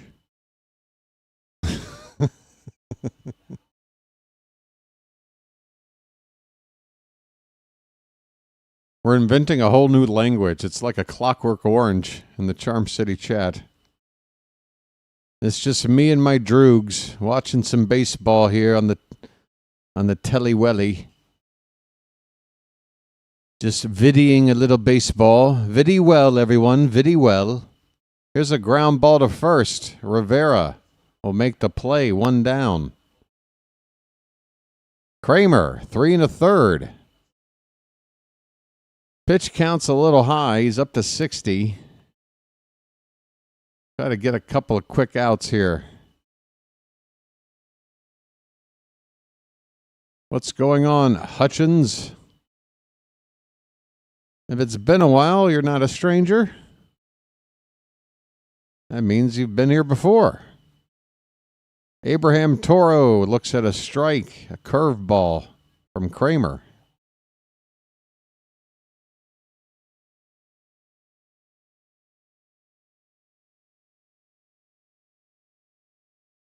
Oh, what's to miss? I just keep getting more handsome. That's my problem. Thoughts on the Reds this year? I haven't really followed them enough to have thoughts, Andy, to be honest. I know they got a lot of good young players there. This ball's hit to right. Could be trouble. And nobody's got... Oh, that's just bad communication. Jackson Holliday really had no reason to try and be the one to make this play. That should have been Carlson saying either I'm going to get to this or just let it drop in and I'll keep it a single. But Holliday trying to run with his back to the infield about 40 yards or so. You just got to get out of the way, Jackson. It's not your ball. It was potentially catchable if Carlson went into a slide. I mean, there's all the possibility Carlson tries to make a diving catch and it gets by him, and next thing you know, it's a triple. There's a lot of things that could have happened, but bottom line, Holliday was never going to get that ball. He should have given away to Carlson because he probably could have at least kept it a single if he didn't dive. Hamilton hits one deep to right. That's going to be trouble. It's caught by Carlson up against the wall in that deep well. Tagging and going to third with 2 down is the runner at second, and Dylan Carlson. Wow. Folks, the deep well here in right field at Fenway, there's no other place like it in baseball. This ball is probably a home run just about anywhere else. And, of course, you got that short wall with the fans right on top of you, but Carlson not shaken up at all. He makes that catch. All right. Runner at third, 2 down. Rafaela at the plate. And a called strike at the bottom of the zone.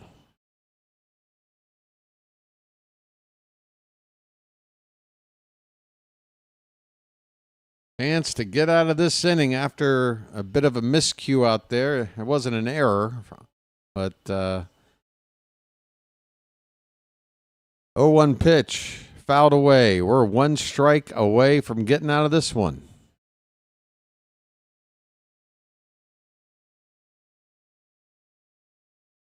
Going to be watching some Shrek later tonight. All right.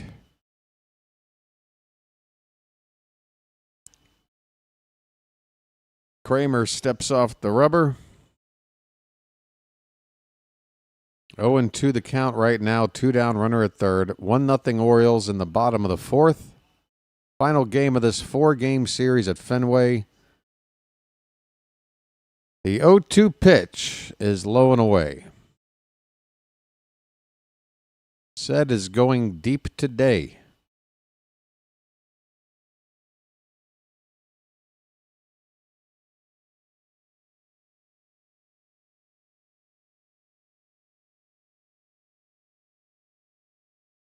The 1-2 pitch outside, 2-2.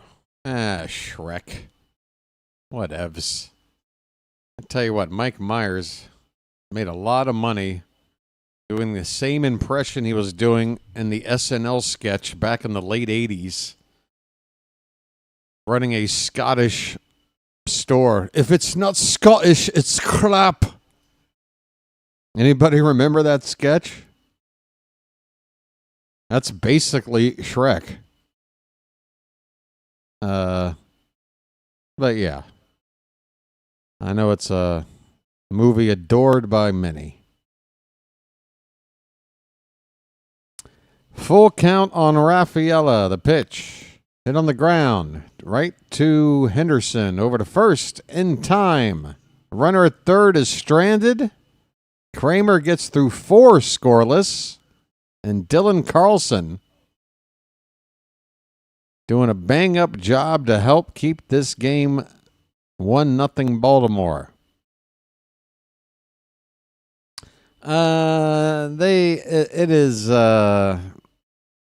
It is diminishing returns for me with the Austin Powers movie. I loved the first one. Second one was like, all right, Fat Bastard. Was that the Fat Bastard one? Yeah, and then the third one, Gold. Yeah, it's like, and then, for me. I don't know. I really like the first one. It's a classic. Absolute classic. But the Cat in the Hat, Love Guru. Mike Myers has done enough to basically tarnish whatever legacy he had built with the Austin Powers franchise and even the Wayne's World franchise. Wayne's World 2, Austin Powers. That's pretty much it for me and Mike Myers. That's about it. Everything else, not so much. I know, controversial opinions from the Birdwatcher. Yeah, that Cat in the Hat. That one is so bad, it's actually enjoyable if you like to cringe. If you're into that whole cringe humor, so bad it's good kind of a thing, Cat in the Hat.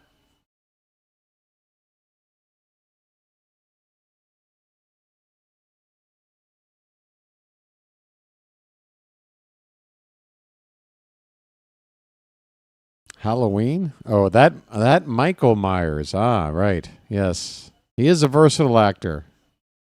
Oh, this ball's hit deep down the right field line in toward the pesky pole, and that ball is gone. It's a pesky special for Dylan Carlson.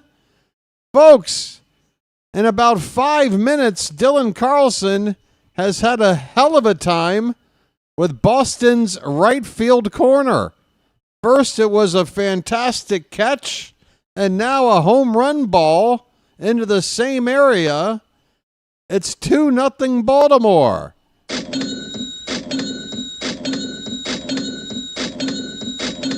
Bye-bye, birdie. It's magic, you know.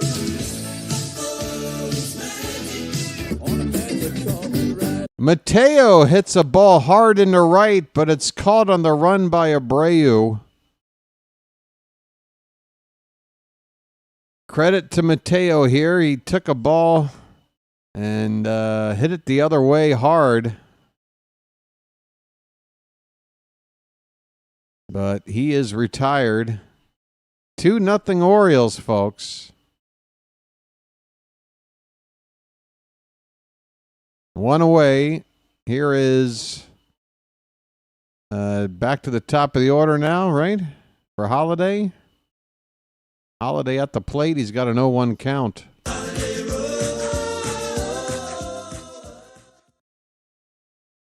This ball's hit back up off the pitcher's mound, fielded at shortstop, and Holiday will be retired for the second out.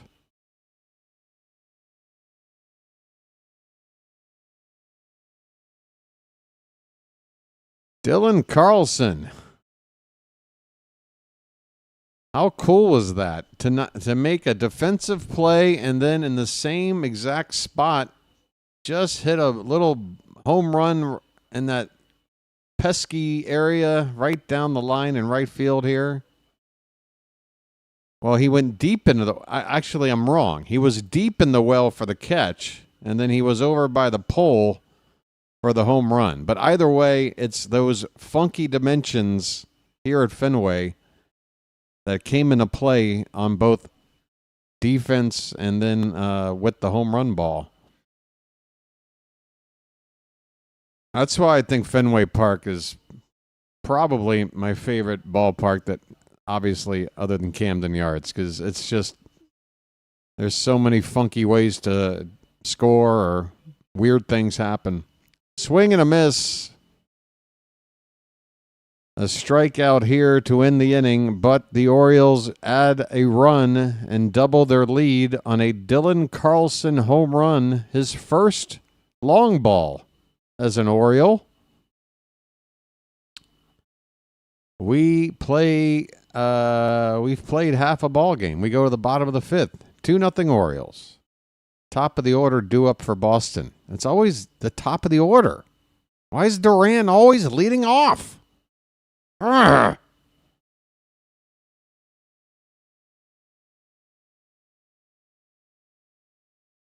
So yeah, folks. How we doing? I'm oddly energetic.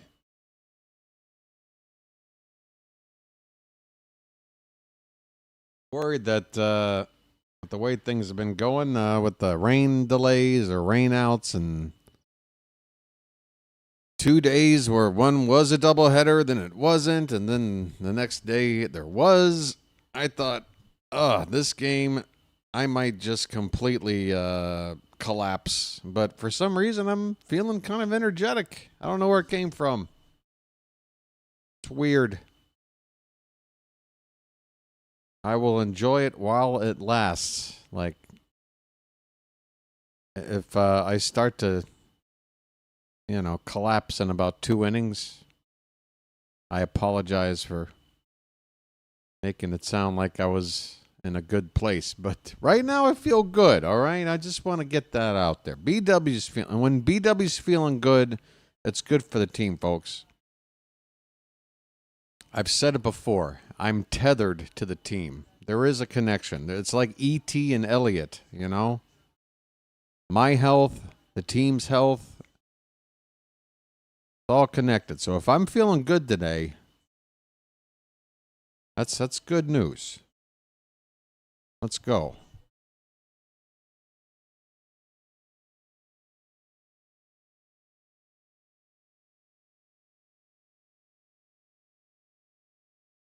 Is Rutschman being replaced after taking that ball off the mask? That's true, folks. Rutschman has been removed. Boy, I mean, you're thinking concussion symptoms, precautionary, best case scenario, strictly precautionary. Otherwise, if it is a diagnosed concussion, then you're talking about Adley being out for a spell. Maverick Hanley is in to catch now for Rutschman. Jarren Duran at the plate. He's got a pair of singles. He's gotten on base to lead off an inning 2 times, but hasn't even reached second base yet, I don't think. He hasn't stolen a base to get to second anyway. That has helped keep the Red Sox off the board. 1-2 the count on Duran right now. What happened? Adley Rutschman removed from the ball game after taking that foul ball off the mask in the previous inning. And again, we're just speculating on... I mean, obviously, there's only so many tests you can do for concussion symptoms, but whether it's precautionary or there are legit symptoms and Rutschman could be looked at by a doc and be diagnosed with a concussion, that's at least like a week out.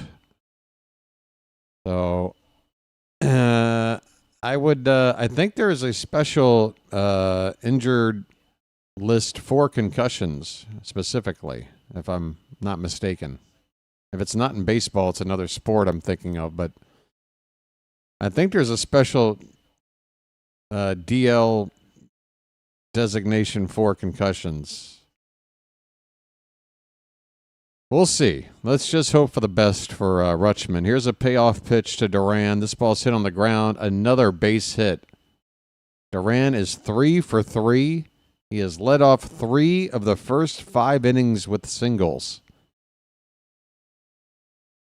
How many more times are we going to be able to get away with this?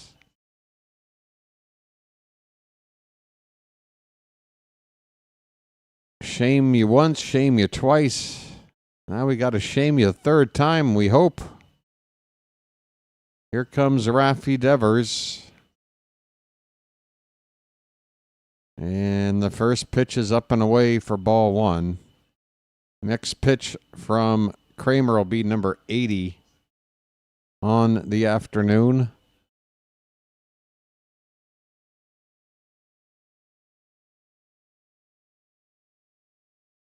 Swing and a miss.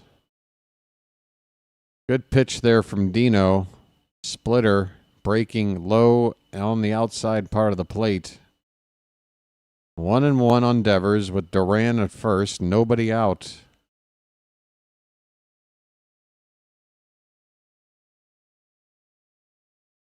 There's a ball hit off of Kramer's glove. Gunner's got it at second base. Jump throw to first in time. Double play.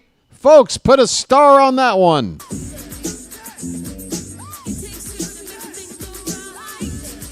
Unbelievable. We have survived 3 straight innings with a leadoff single from Duran. And Gunner fields this ball from the second base side, goes back, and jump throws off of the base to first to get the second out. How about that? 2 away, base is empty. Folks. Besides that, it's all in the reflexes. Jack Burton is impressed. 1-0 the count on Abreu. Fouled away, 1-1. That is definitely Gunner's best defensive play of the season to date. Folks, the Orioles have another giveaway coming up June 15th. Why does Sid Mullins have to advertise all of these giveaways? I feel bad. They're giving away a straw hat. Folks, go get yourself a straw hat when the Angels come to town.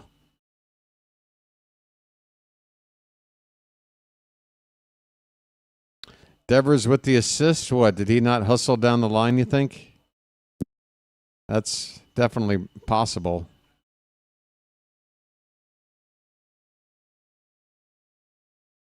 Swing and a miss. And Abreu goes down swinging. Folks.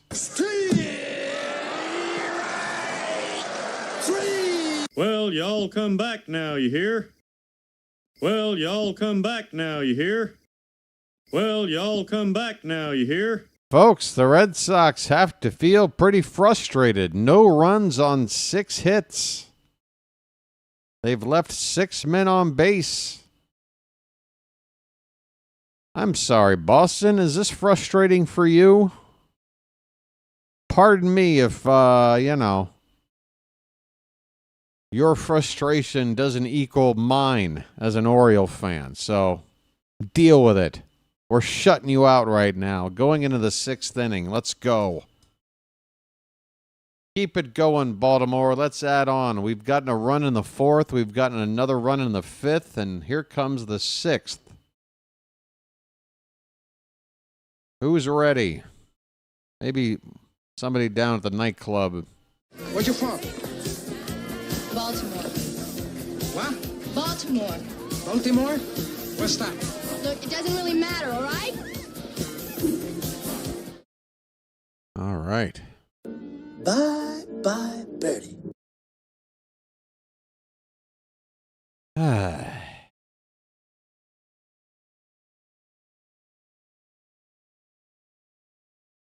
Folks, how we doing? We're going to be home tomorrow on Memorial Day. Observed. Cardinals coming to town for a sort of a mid-afternoon start, I think 3 o'clock. Be here at 2:50 p.m. for the start of the stream here on the BirdWatcher Channel, folks. We got 121 people here right now, folks. The like count is at 86. Let's get it up to 100, folks. If you're out there right now, if you haven't hit the like button yet, you got to be one of the final 14 to get us over the hump. Make it 13, as somebody's already quick on the trigger. Look at that, folks. You don't want to be slow to the punch, right? Look at that. It's a race now. We're almost up to 100. All right, Greg Weissert is on the pitch for the Red Sox. So that is the end of the day for... I forgot the name of the hell who started. End of the day for Walker Buehler. He only goes 5 innings. 1-1 the count on Gunnar Henderson, folks, who made that fine defensive play. Isn't that always the way? You make a great play on defense to win an inning, and then you come up to lead off the next. His name's Gunnar, and he's dating my mom. What's that about 3 o'clock, George? We talking about tomorrow's game? Like I said, 2:50. The stream starts. We got a little something called a pregame show here. Got to go over the lineups and all that fun stuff. Folks, you want to be here at the start of the stream. You want to be here when the stream starts. Turn on your notifications. A lot going on before first pitch here. 1-2 to Gunnar. Popped up and out of play. I go over all the notes, all the stuff going on since the last game, transactions, injury updates, what the team might be doing with an open spot in the rotation, all that kind of stuff, folks. Gunnar strikes out. 1 away in the top of the 6th.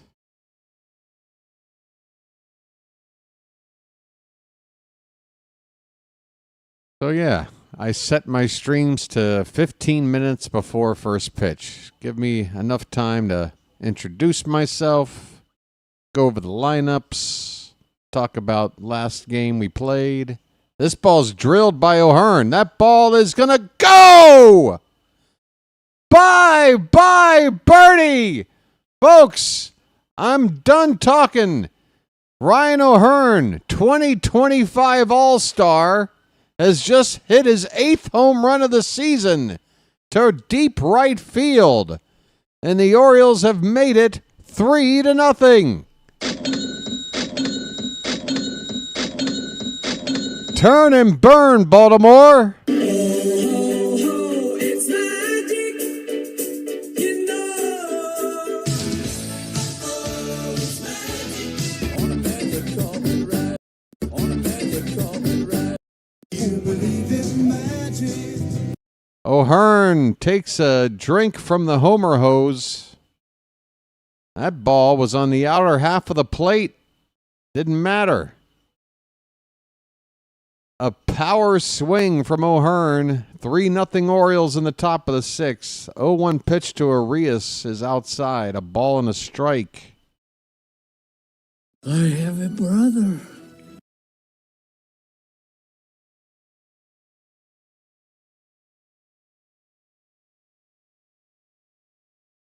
The 1-1. Called a strike at the bottom of the zone. Let's get a quick update. What is the average right now? O'Hearn is hitting 324. 324 average? You kidding me? And we used to just platoon this guy, not even let him hit against lefties? Oh, those analytics, folks. Aren't they fun? 2-2 the count on Arias.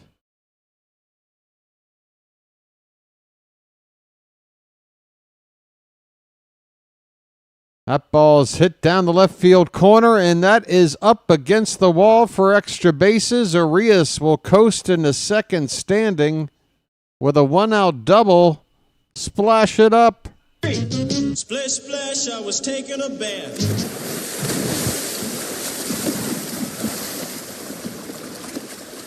That ball was hit over 100 miles an hour off the bat.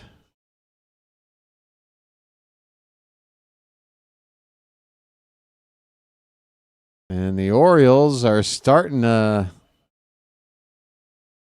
swing with some swagger here. Emmanuel Rivera takes low and in for ball 1. 0 for 2 today.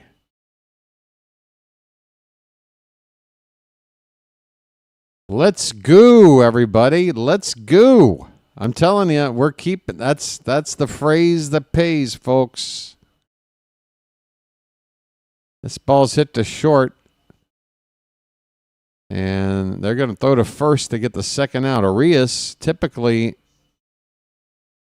being the base runner at second, you hold. That ball hit to your right. You don't want to get caught going to third, but he just broke for third. Boston didn't seem to consider going for the out that way.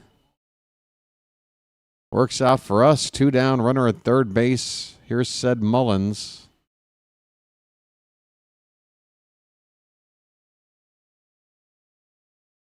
That's right, folks. You got to embrace it. It's the only way to goo.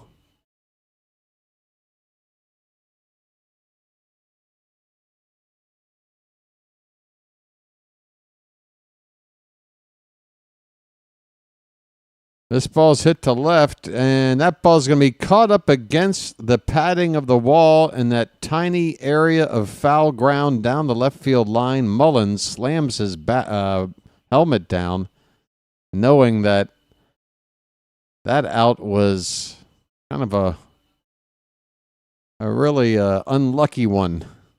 Again, virtually no room in foul ground, but the catch was made to end the inning. Mullins retired, but the Orioles do add another run. The second home run of the day. This one by O'Hearn is 8th of the season. 419 feet to deep right center field. 419. Forget that. I'm going to round it up. Let's call it 420.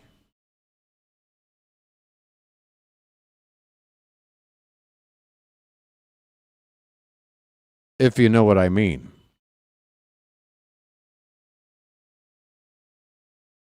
I've got this special lucky ready to goo. We goo to the bottom of the 6th. I don't think I'll ever say the word go again. It's just replaced forever with goo. Folks, next time I play Monopoly, do not pass goo. Do not collect $200.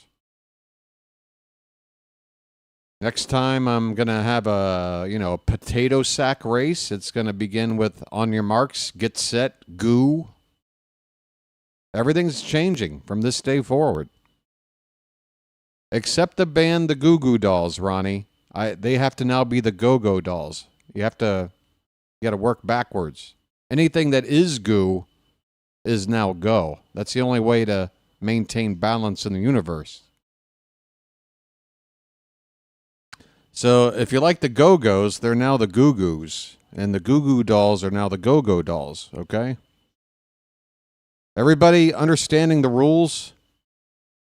All right.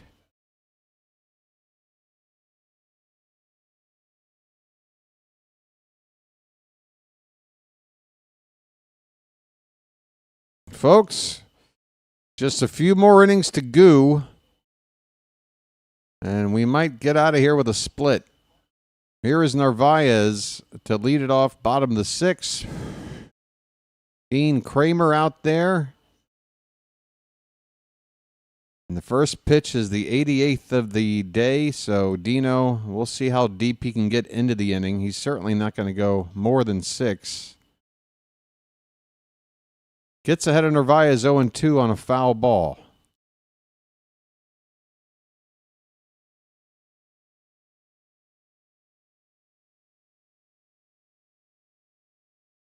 Let's all go to the lobby. Let's all go to the lobby. Let's all go to the lobby and grab ourselves a snack. Gregory Soto's up in the pen. Make of that what you will. Isn't Keegan Aiken available? 1-2 pitch is low, 2-2.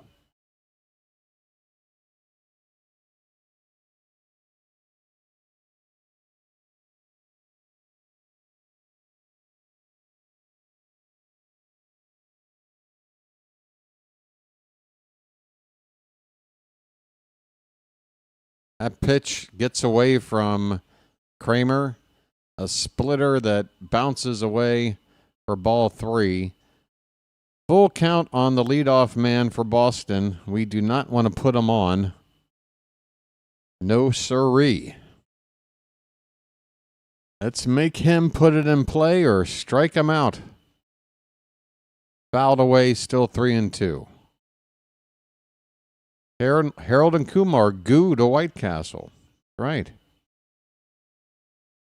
Oh, there's so many examples of how things are different now. You know? Ball hit into the right center field on the ground for a leadoff single. Orioles do have activity in the pen. Kramer now on 92 pitches. And it's up to Mansolino.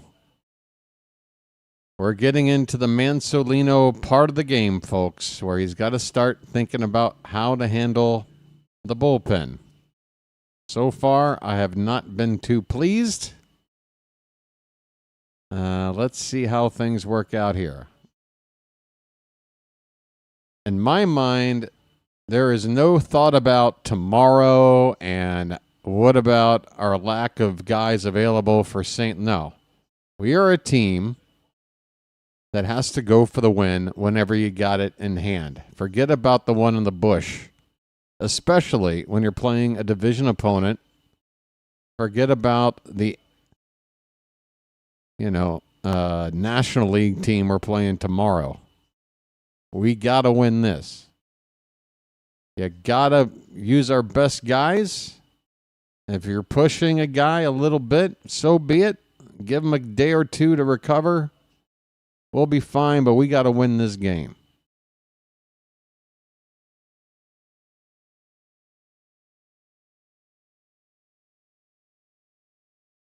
And you know me, folks. I'm the bird watcher. I do prefer a bird in the hand. But don't get me wrong. I got no problems with the bush either.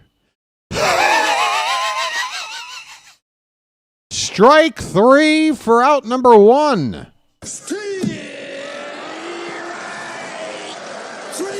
Well, y'all come back now, you hear? All right. Kramer gets the first out, and here comes Mansolino to make the change now. Dean Kramer, folks, get up and applaud this man. All he's done is pitch 5 1/3 shutout innings with 4 strikeouts, scattering 7 hits somehow without giving up a run. Helped out with some nice defense along the way. And, Dino. Bit of a weird pitching line.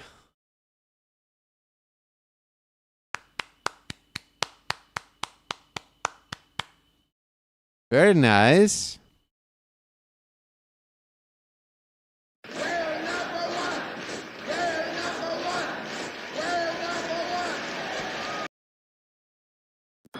Oh boy, is this great! Come on, folks. We're trying to win a second straight game against the Red Sox. That's what we're trying to do. 3-0. Christian Campbell will be due up next. It's going to be Gregory Soto coming on to pitch. If Campbell's due up, the righty. Oh, I'm sorry, Myers due up next. Campbell was the last batter retired. Okay, so you got the lefty Meyer. All right, you're making sense. You're making sense. We'll see if Meyer will hit for himself or if Boston's got a right-handed bat they want to pinch hit for. As we go to the lefty Soto out of the pen. Let's hope Soto is, the good version today. With a 3-run lead, any signs of trouble from anybody we put out there, you got to yank them after their 3-batter minimum. Here's a ground ball, third base, throw to second for the force. Nice play.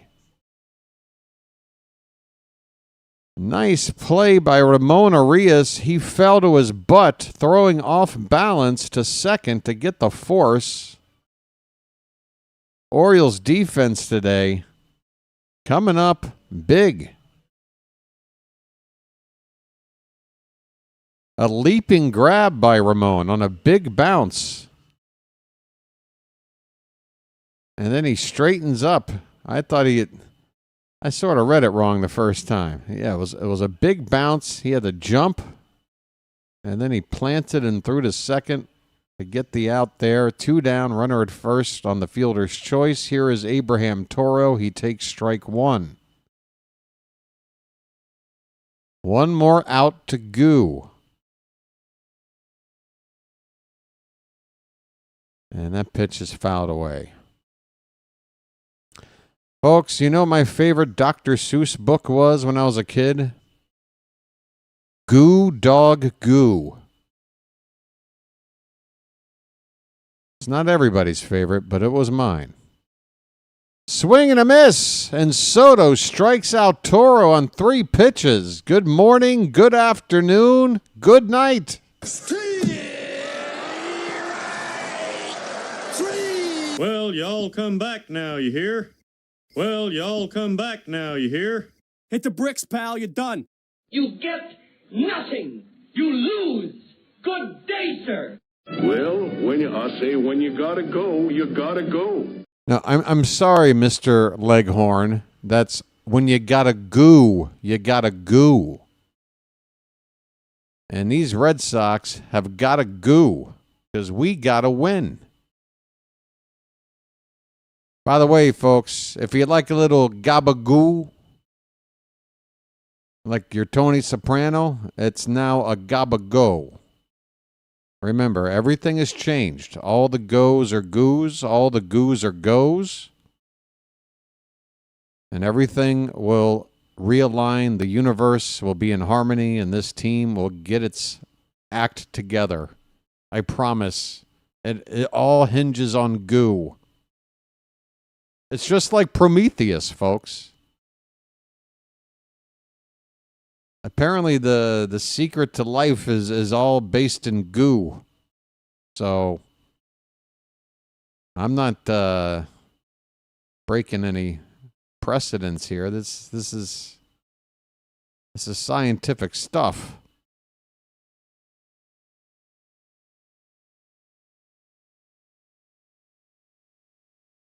The goo of life. Boy, I know when to run a bit into the ground. Oh, yeah, you got to go to Google. Folks, anytime you got to look something up now, you got to go to Google for all of your search needs. I mean, if you got to go to like the Google App Store, get a Google Play card, whatever it is, just remember it's now Google.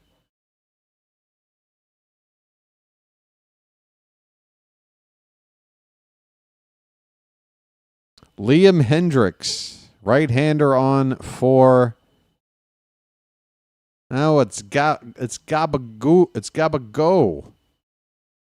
Gabagoo. Gabago. It used to be Gabagoo.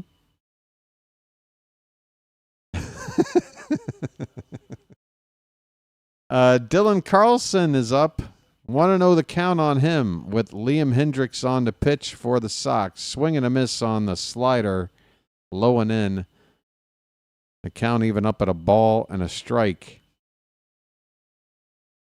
Folks, all this goo fun we're having, and we can't even break 100 likes still when we got more than 100 people here, so we know we can do it. What do you think it is to get those extra few people to just get it on over the line? This is why I tell people, just go ahead and get it out of the way right when you get on in here. Then I don't have to bother you about it. I can goo on ahead with the rest of the stream. This ball is hit softly to short by Carlson, and the throw is low and not picked by the first baseman. That'll be an error. We'll take it. Oopsie, we've got a base runner. Carlson is on to begin the top of the 7th. Folks, one more like, and it's ready, steady, goo.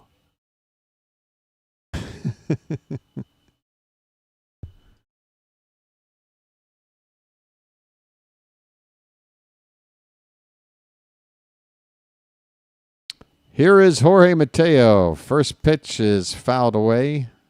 Mateo hit a hard liner to the opposite field his last time up. Got not robbed, but was a victim of bad luck. Put a good swing on it. He is 0 for 2 today. This one's fouled behind the plate. Count is 0 and 2.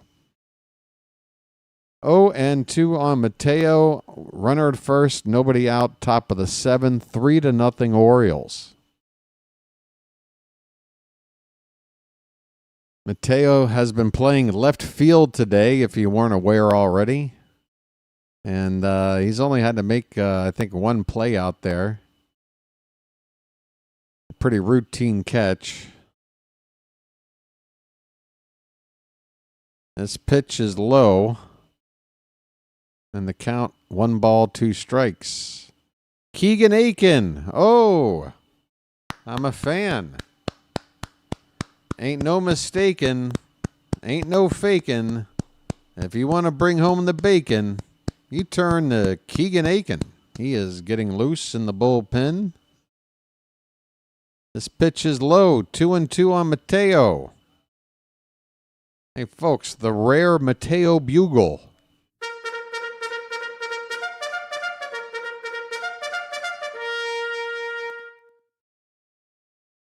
The 2-2 pitch. Hit on the ground to short. This could be 2, but not with Mateo running down the line. That's a routine double play for about 90% of hitters. It's a bang double play for another 5%. And then you got that top 5% of speedsters like Mateo that beats a play like that out. It'll go down as a fielder's choice. One out, and Mateo should be trying to steal. Up by 3. It's a good time to go. I'm so sorry. It's a good time to goo. Jackson Holliday at the plate. Mateo not running. Next pitch is outside, 2-0. Folks, Charm City chat, show of hands. Who wants to see Mateo goo right now?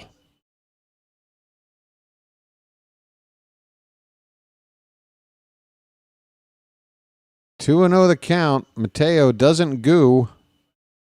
Check swing, and Holiday takes. He didn't goo. And the count 2-1.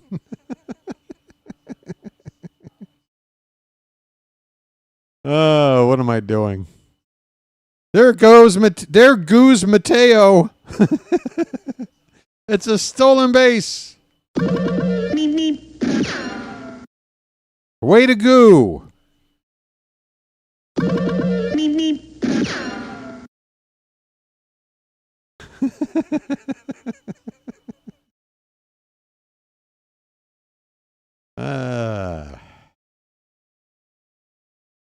All right.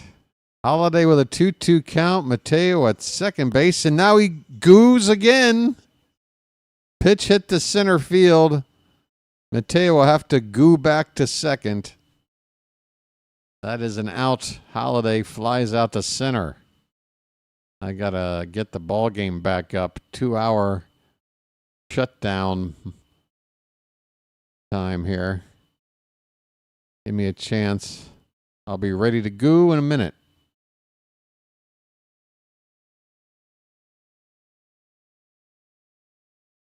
All right, Maverick Hanley, who came in to replace Rutschman, swing and a miss on the first pitch.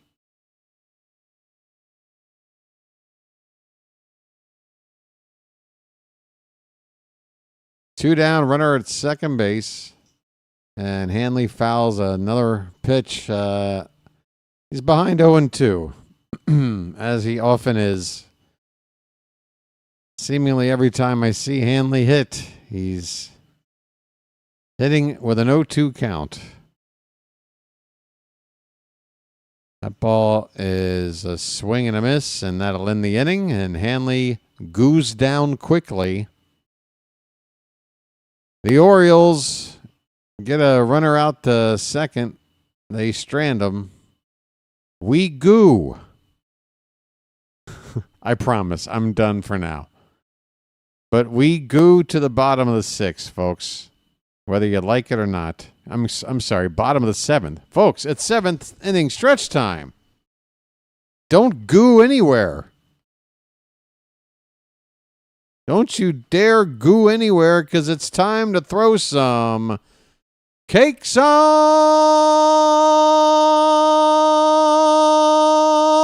the griddle. Get them cakes up in the chat, folks. Thank God I'm a country boy. Thank God I'm a country boy. Thank God I'm a country boy. Thank God I'm a country boy. According to Robert, his autocorrect is gooing crazy. And I have to think that there's at least a healthy percentage of people watching right now that are this close to leaving because of the whole goo thing. I'm going to give it a break. All right. The next half inning, folks, I promise, will be gooless here from me, BW. Now, I cannot control everybody in the chat. If they want to goo, they're going to goo. I just don't want everybody else to goo. I want them to stay. But I'm done for now, all right? Just trying to figure out ways to help this team win ball games, folks. Whatever is working, that's what we're gonna. You know the word I'm looking for. We're gonna do something with that. Okay. I'm trying real hard.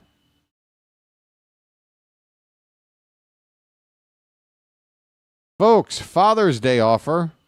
Couple of tickets and a cooler bag. Hey, let Dad get something to carry his alcohol in, folks, and bring your kid to the game. Kill 2 birds. That'll be coming up. Oh, my dad would have taken that promotion anytime. Nick Sogard is at the plate. Keegan Aiken is on the pitch. First pitch is a strike.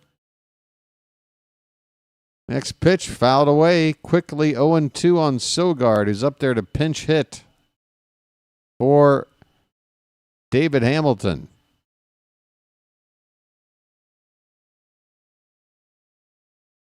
The 0-2 is low from Aiken. 1-2. We are in the bottom of the 7th, folks. 3-0 Orioles. How about the pitching here since last night? And a notoriously hitters-friendly park.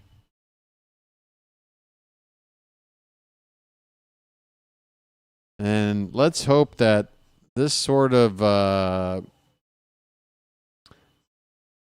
boost in the pitching performances is going to maybe inspire the hitters to maybe pick things up. Here's a fly ball to right center. Mullins will call off Carlson to make the catch. 1 away.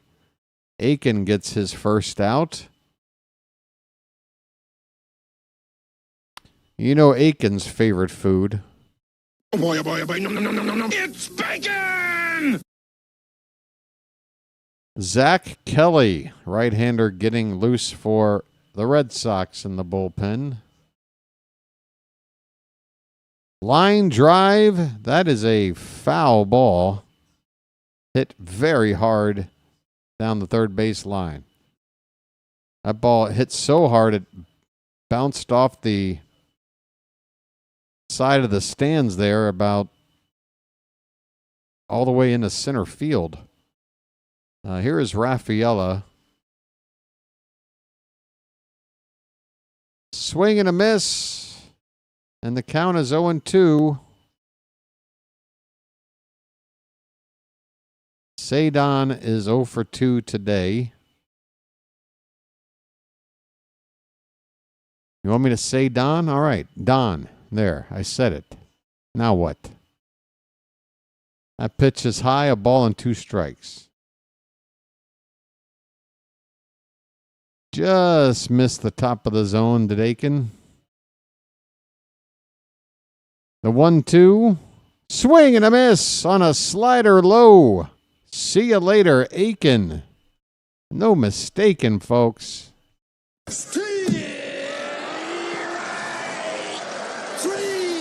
Well, y'all come back now, you hear?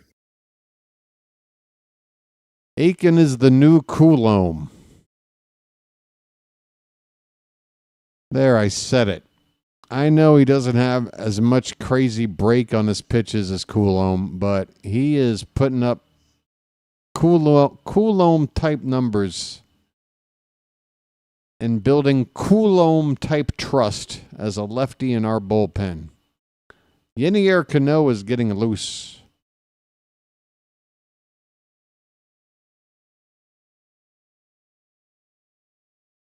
And Aiken has fallen behind Jaron Duran here, 2-0. 2 down, bases empty. There's a strike, 2-1. Folks, we've gone over 100 likes. Thank you so much for being a part of that. If you have, hit the like button already. If you have not, it's not too late. We're always looking to break a record.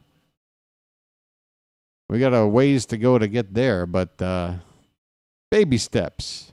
Tap that like button if you haven't already.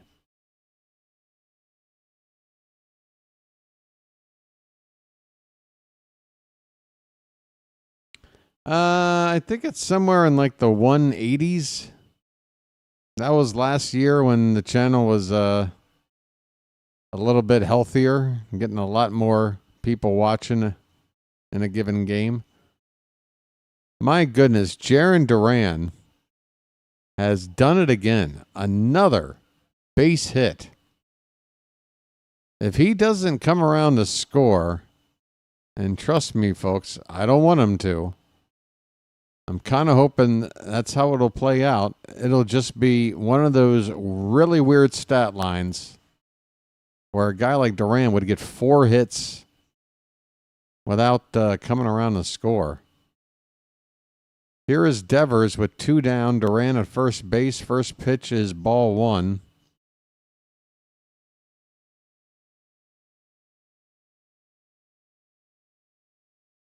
Swing and a miss. Count even up. Who's killing who there, Joel?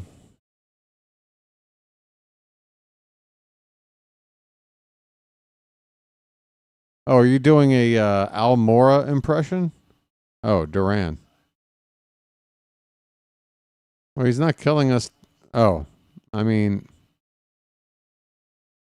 yeah, I mean, he's having a good day at the plate, but it's not killing us. Not yet, anyway. I know what you mean. He's hitting our pitching very well. This ball's hit to left, folks. Mateo is there. We've got it. Devers flies out to left. Nothing doing for Boston with Duran and Devers. Keegan Aiken getting the job done, folks. We go to the 8th. 3-0 Baltimore. I got to wait a little bit longer before I can repeat what Joel's saying, but I agree. Folks, you know what to say. I don't want to say it into the mic. Again, I'm giving those that aren't enjoying our little fun with our new catchphrase a little bit of a breather. Speaking of a breather, your boy needs a lucky. I mean, you know I'm a Lucky Strike man from way back, so. That's my way of having a breather. Birding tobacco.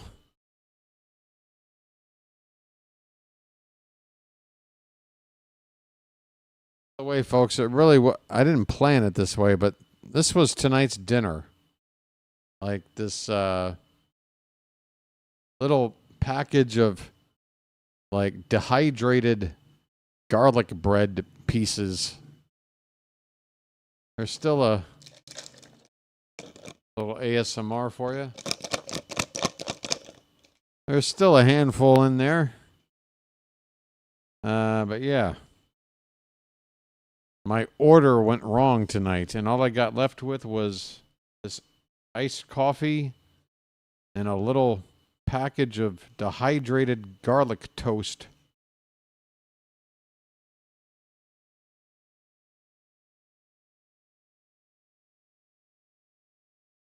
That's right, Joel. In a airtight sealed can. It's the freshest dehydrated garlic toast bread snack you can find on the planet. Why don't you go out and get some McDonald's? I don't know. I've already had some American food this week. I try to limit it to 1 week at the most, once a week at the most. What did I have this week? I chowed down on something. If it wasn't Pizza Hut, it was Burger King, something like that.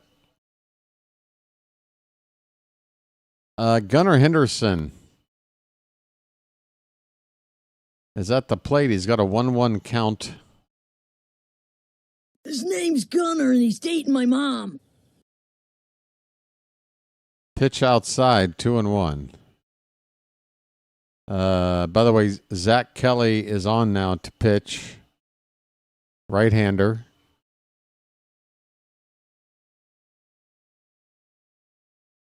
for Boston, and the 2-1 is outside. It's 3-1.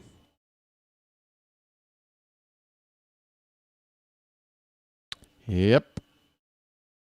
My entire what do you call it, metabolism or whatever changed after moving out here. Gunnar Henderson draws ball 4, folks. That is a leadoff walk. I'm walking here. I'm walking here. Yeah. It's pretty amazing. I used to carry out a lot of extra weight around, and after moving out here, without really doing anything different, like in terms of extra exercise or like gym workouts. I'm not a gym person. I just like to go for walks or maybe play some tennis, play a sport. Just sitting there in the gym working out for me is just it's not my bag, baby. Oh, O'Hearn gets into one again. Right center field. That ball's going to hit off the wall. Gunnar will get to third. O'Hearn gets to second. The ball rolls away, and Gunnar's going to be able to break for home.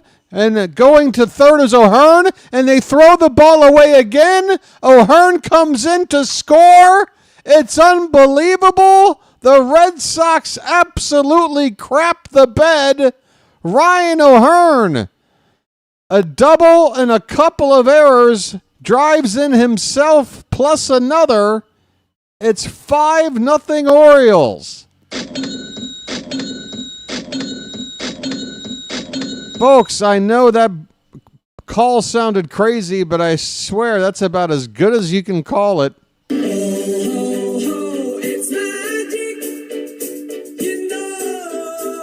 Unbelievable.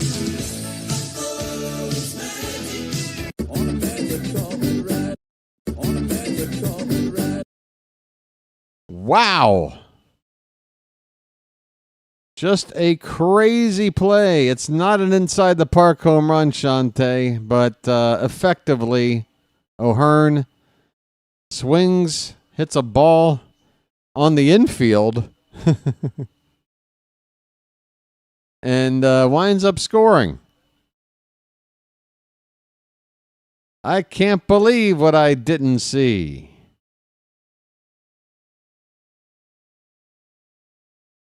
Yeah, I can't even remember how it started. He hit the ball. Where did the ball initially hit off the bat? It wasn't on the infield. I had said that, and now I'm retracting what I said. Because he hit a double, right? It should have been just a double. And then one throwing error got him to third. And when they threw to third, that got him home. I'm not going to try to call it again. I got it right the first time. I'm not going to try and try to say it again.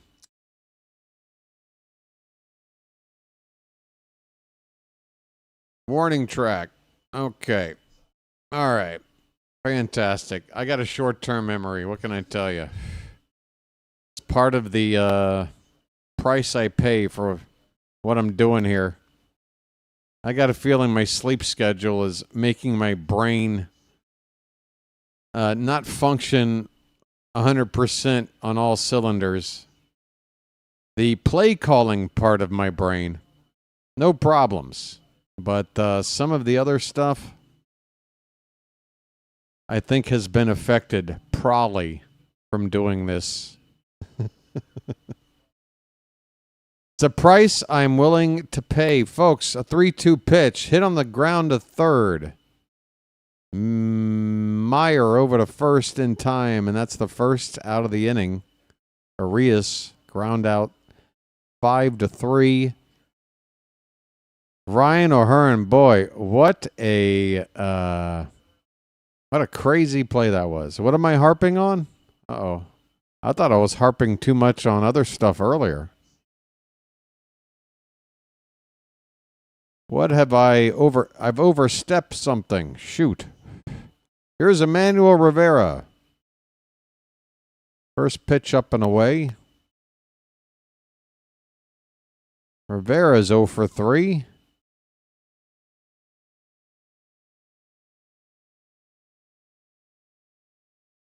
Here's a ball inside out swing, hit on the ground to second. A smothering play and nice play over there by Campbell.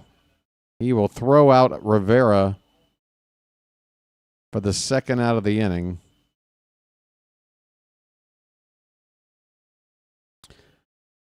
Campbell, a pretty slick fielding second baseman from what I've seen in the games we've played against him.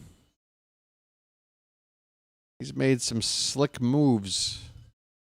Here is Ced Mullins, 2 down, bases empty. The Orioles have 2 runs in the inning in already.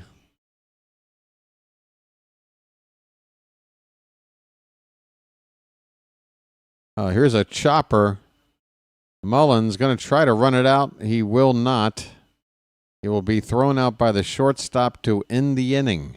But 2 more runs for the Orioles. Some cushioning, folks. Something that not only the chair I'm sitting in is lacking, but something this offense has been lacking for the better part of the season. We've got some right now. It's a 5-0 lead late on. Let's take it home, folks, and get a split at Fenway after dropping the first 2. What a nice start to the week that would be. Pour me a glass of iced tea, folks. This is great iced tea. This is great iced tea. Little League home run plus 2 errors. Yeah, so a double and 2 errors, right? A double, 1 error trying to yeah, I'm not even going to try. Go back and listen to the call. Whatever that was is what happened. Or somebody wants to, I'm sure somebody would love to give you an official scoring text description of everything that happened. Me, on the other hand, I'm just trying to get over the finish line, folks. Coming up on 3 a.m. local time. Like I said, I had the energy today, and look at the results right now. We're up 5-0. I am tethered to this team. Janet, how many times have I said I'm tethered to this team? And every time I say it, don't you see some sort of proof that I'm not just making this up? There is evidence, folks. Look at this score over here. It's up that way. Hey, JJ. Brian Baker is on with a 5-run lead. We're going to Baker.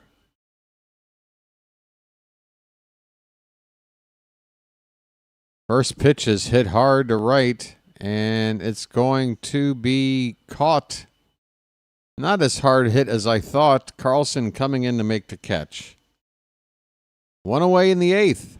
Hey, JJ, how you doing, buddy?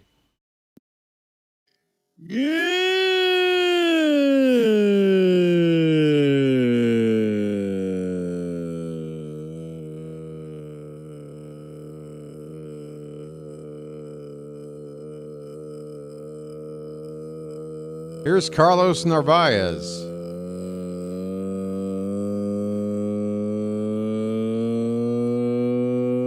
Two for 2 today with a walk. Good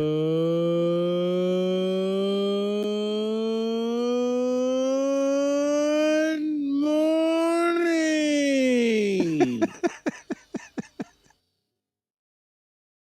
First pitch is ball 1, high from Baker. Called a strike on the inside edge, 1-1 on who's up here? Can I get some help?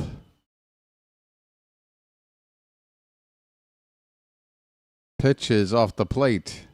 2-1 the count. Who are you? Who the hell is batting? Narvaez, I think.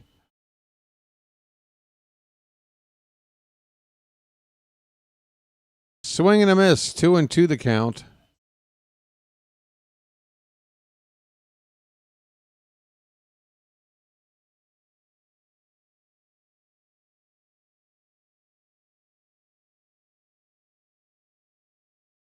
This one's popped up. Shallow left. Gunner waving off everyone and makes the catch. 2 down in the 8th, folks. 4 more outs to go. We are shutting the Red Sox out. Hello. After a masterful outing from Trevor Rogers in his debut last night, we are suddenly becoming pitching maestros out here. Here's a ground ball to short on a bounce. Gunner over to first in time. Let's take it to the 9th, folks. We are 1 inning away from wrapping up a pretty bad road trip in a pretty good way.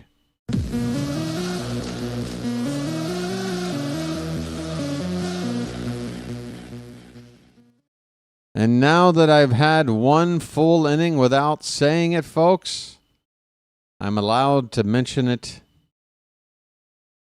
We got 1 inning to go.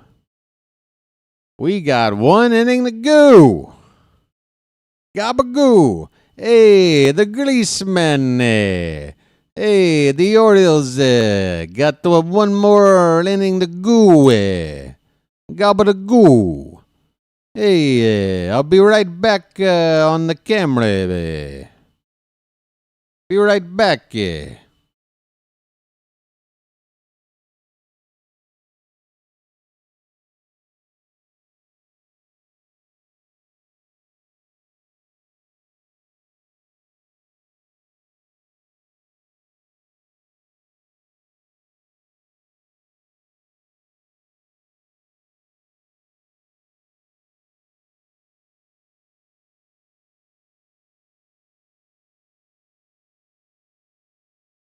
Let's go. I like the nightlife, baby. She said, bow, bow, bow, bow, bow, bow. Let's go. Bow now, bow now, bow now. Bow now, bow now, bow now, bow now. I like the nightlife, baby. She said, let's go.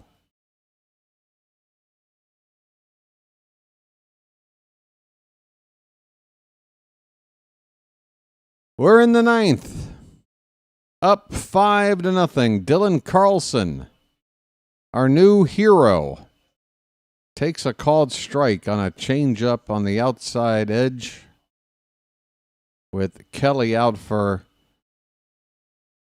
another inning of work. 0-1 the count on Carlson. And this one is fouled away, 0-2.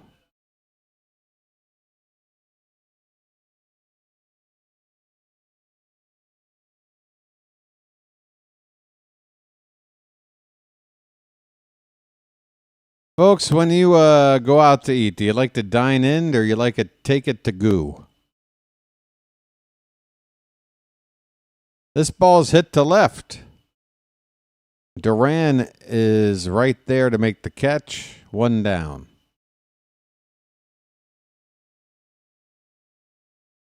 Andrew Kittredge is up and throwing for the Orioles.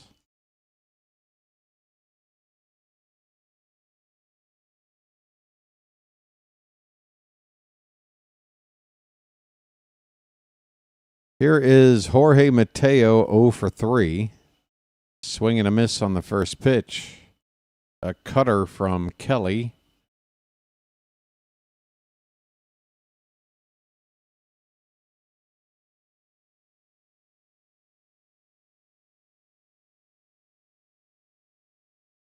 Swing and a miss again. 0-2 the count. Mateo, despite the 0 for 3, does have a stolen base after reaching on a fielder's choice his last time up. Popped up center field. Coming in, Rafaela makes the catch. 2 down in the top of the 9th.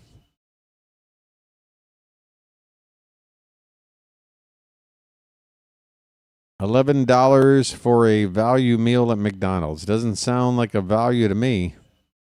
Here is Jackson Holiday.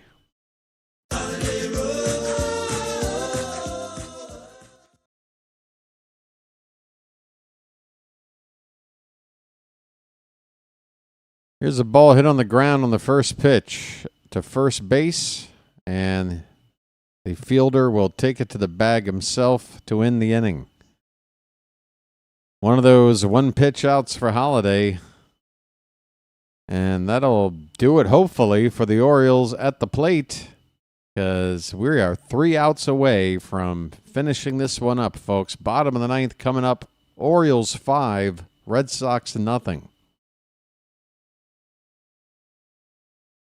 Yeah, $11 for fast food. Forget about it. McDonald's here. I don't get it, folks. We have McDonald's here. It's half the price for the same thing. Half the price. You're talking like a Big Mac. In fact, the thing I got was like a medium drink, a medium fry, a Big Mac, and a 4-piece nugget thrown in, and that's like $5.25. And then you can get it delivered to you for with tip for $6 flat. Yeah. And then if you want actual real food, you pay even less.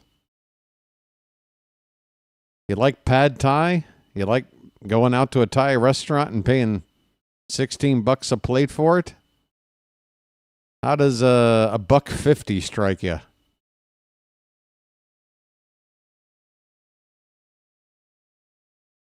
Maybe $1.75 if you want it with shrimp. If you're, if you want to splurge.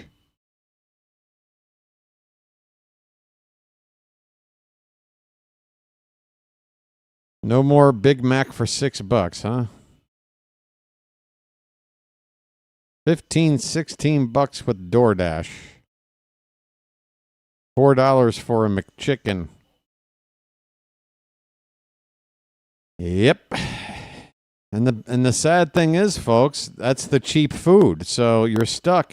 If you don't have a lot of money, forced to eat very non-nutritious food, which causes health problems, which causes people to need medical care, which just snowballs a problem, I think, in American society that I'm going to shut up about now because it almost sounds like I'm beginning to get political. We're watching baseball. We're in the bottom of the 9th. Andrew Kittredge is on. First pitch is a strike to Marcelo Meyer.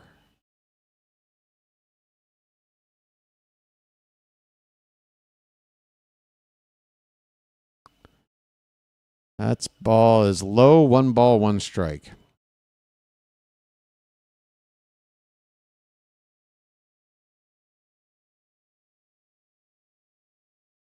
I mean, to be fair, I guess I could say every meal I have to add like $1 to because I have to pay for a Visa. And basically it costs me about $4 to $5 a day just to be here. So you factor that in. $1 extra for this, $1 extra for that, whatever. So, yeah, things are cheaper over here, but you do have to pay in to kind of get back what you save on, We got a full count on Meyer leading off the bottom of the 9th with Kittredge in the pitch. Third appearance for Kittredge. Payoff pitch. Fouled back.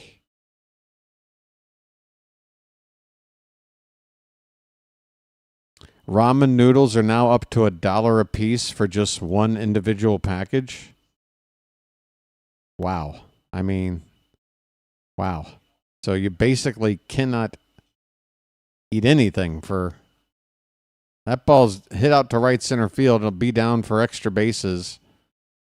Going to be a double for Meyer, his first extra base hit of his career. And despite the fact the Red Sox are still down by a pretty large margin right now, a round of applause for the young prospect Meyer for hitting that double to lead off the ninth. Book Doc's in the house. What's up, Book Doc? Here is Abraham Toro. This one's chopped foul off to the right. We are in the bottom of the ninth, folks. The Orioles, backed by fantastic pitching, a start from Kramer. Bullpen has kept it scoreless against the Red Sox with one on here in the ninth inning. Ball hit on the ground hard and through for a base hit. And coming around to score is Meyer, and the shutout is now gone. All right, it's time to warm up the mountain just in case. One more base runner makes it a save situation, and Kittredge is also required to face one more base runner. Hopefully Kittredge will settle down and finish it up, but let's get the mountain up just in case. Here is Sogard at the plate, and he fouls the first pitch away. And there he is. Bautista is now up. We got a shot of him in the pen. Thank you, Mansolino, for knowing what to do.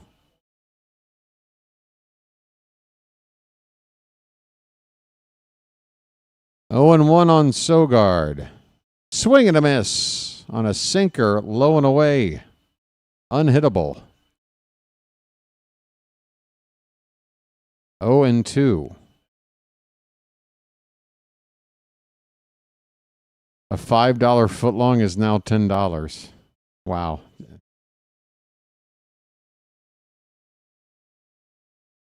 The 0-2 pitch. Low and in.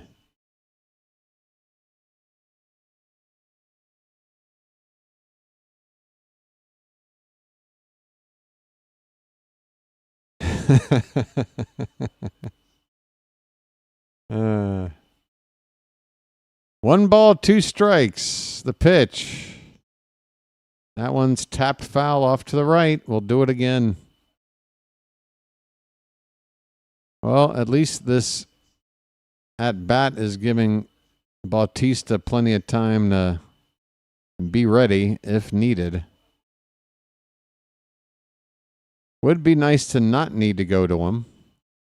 We're already using our best bullpen arms in this game, and we got a game to play tomorrow afternoon, so I don't know if the likes of Aiken or Baker are going to be available tomorrow. We're going to have to go back to guys like Dominguez, you would think. There's a called strike 3 on a backdoor slider from Kittredge. The finest pitch he has made as an Oriole to get the strikeout.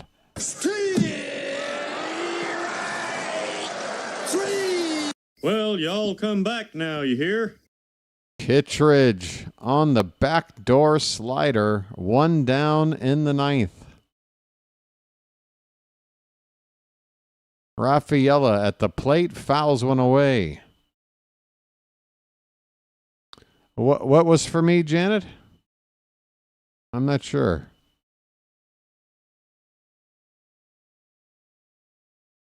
Oh, Prolly. The Prolly. I got you. Fouled away by Rafaela. 2 strikes. 5-1 Orioles. Red Sox have scored here in the ninth. Orioles trying to wrap it up, take a split, head back home. Pitch. Popped up, foul, out of play. Still 0-2.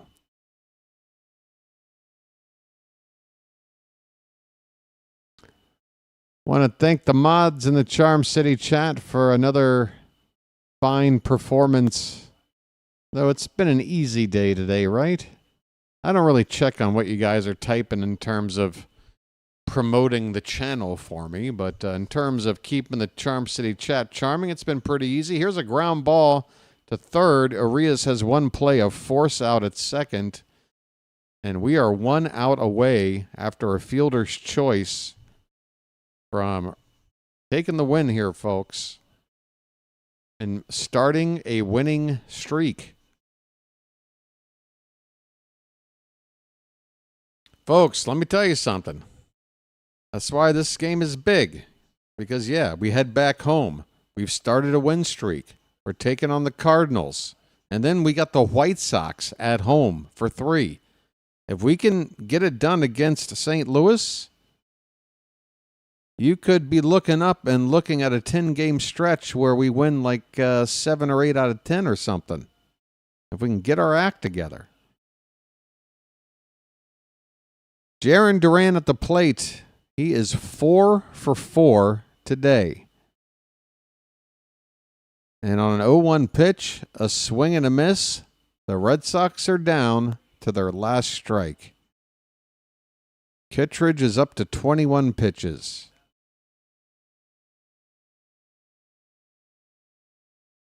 Well, this is going to be a 2-5 road trip because we got swept at Minnesota, George.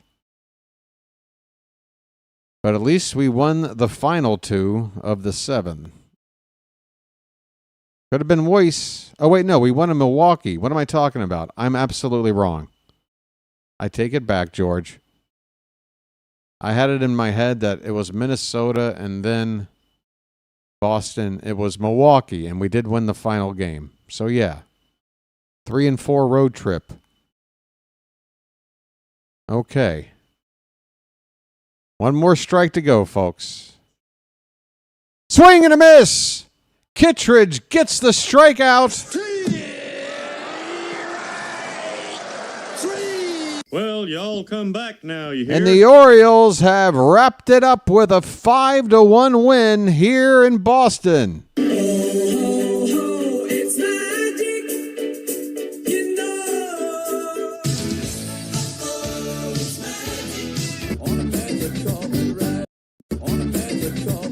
Come on, folks. Ain't the beer cold? Go to war, Miss Agnes. The Orioles have a winning streak. It has started here at Fenway Park. This series started oh so embarrassingly, but has wrapped up in very positive fashion, particularly when it comes to the pitching. Holy cow. Trevor Rogers last night. And who pitched today? Dean Kramer with his outing today. It's been a nice 24 hours here for the Orioles. Kramer goes 5 1/3. He will get the W. Moving his record, I believe, up to 3-4 now in the season. And his ERA has dropped now just a hair over 5 at 5.02. Let's get Dean into the 4s in his next outing. Gregory Soto got a couple of outs without giving up anything. Keegan Aiken gave up a hit, but kept a scoreless inning. Brian Baker, once again, is lights out. An inning with nobody on. He's now sporting a 1.93 ERA with a whip of 0.86. Very, very good from Baker. Kittredge did give up a run, but he settled in and got the final couple of outs. And this game really never did feel all that close. It's kind of a weird feeling. The Orioles took the lead, obviously, with the Red Sox not scoring until the 9th, with individual runs in the 4th, 5th, and 6th innings, 2 more in the 8th. Ryan O'Hearn with a big day, a home run, and an RBI double. And for me,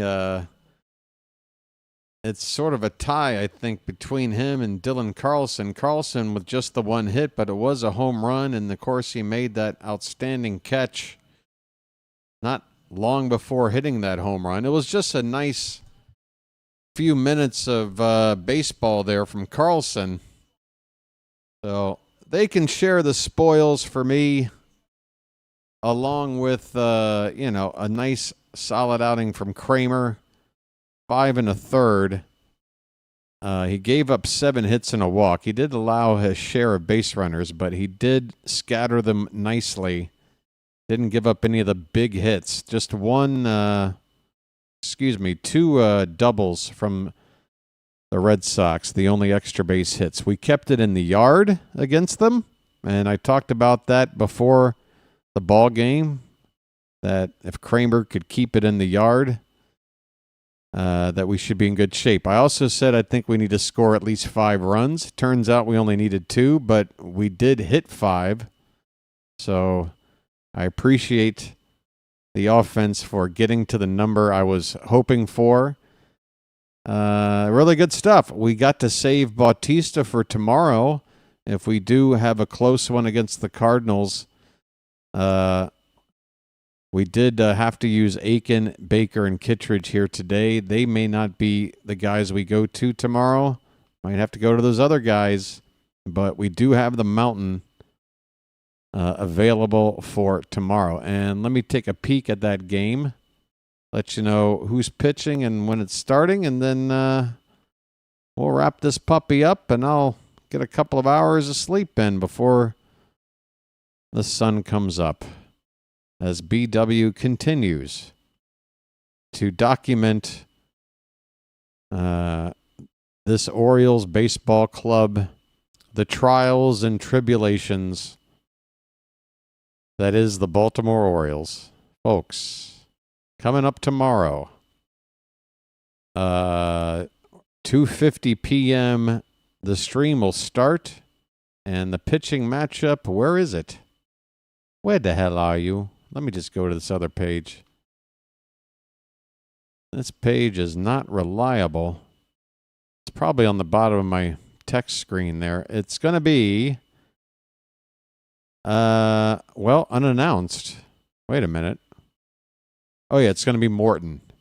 They did announce it. Charlie Morton, folks, is going to start tomorrow. So that's going to be interesting. Boy, this is what I don't understand, folks. Sagano, if he starts tomorrow, is on regular rest. I wanted to wrap this up with everything feeling so positive, but folks, we got a chance to run off a set of wins. Morton looks comfortable to me as a reliever out of the pen. And now we've got Rogers, who looks like the number 5 guy. You got Povich, you got Kramer looking good, you got Sagano, you got Eflin. The rotation right now is as good as it's ever looked for this particular season. Why tamper with it with a Morton start when Sagano would be on regular rest tomorrow? Why?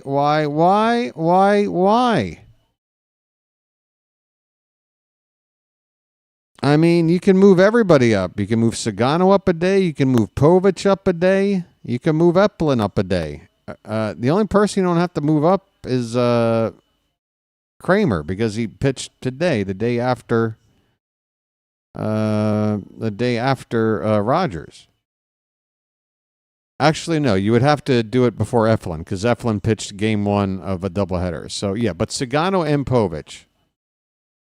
You could have at least, I don't know, whatever.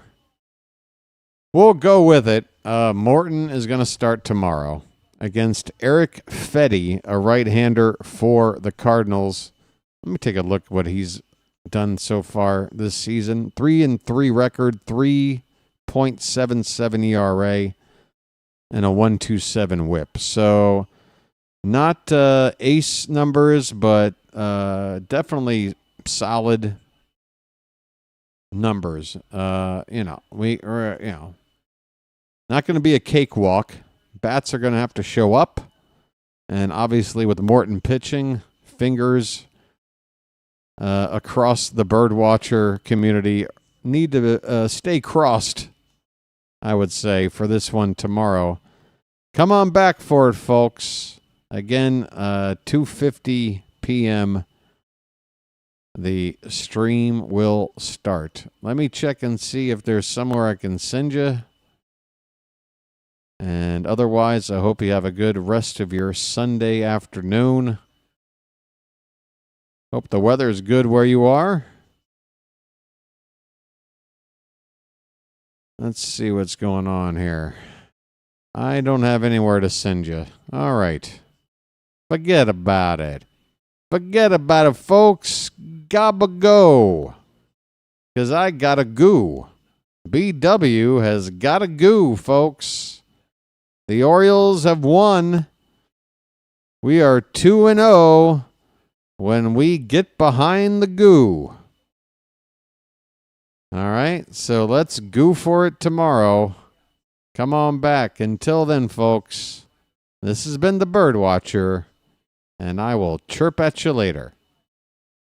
Have a good rest of your Sunday, everybody.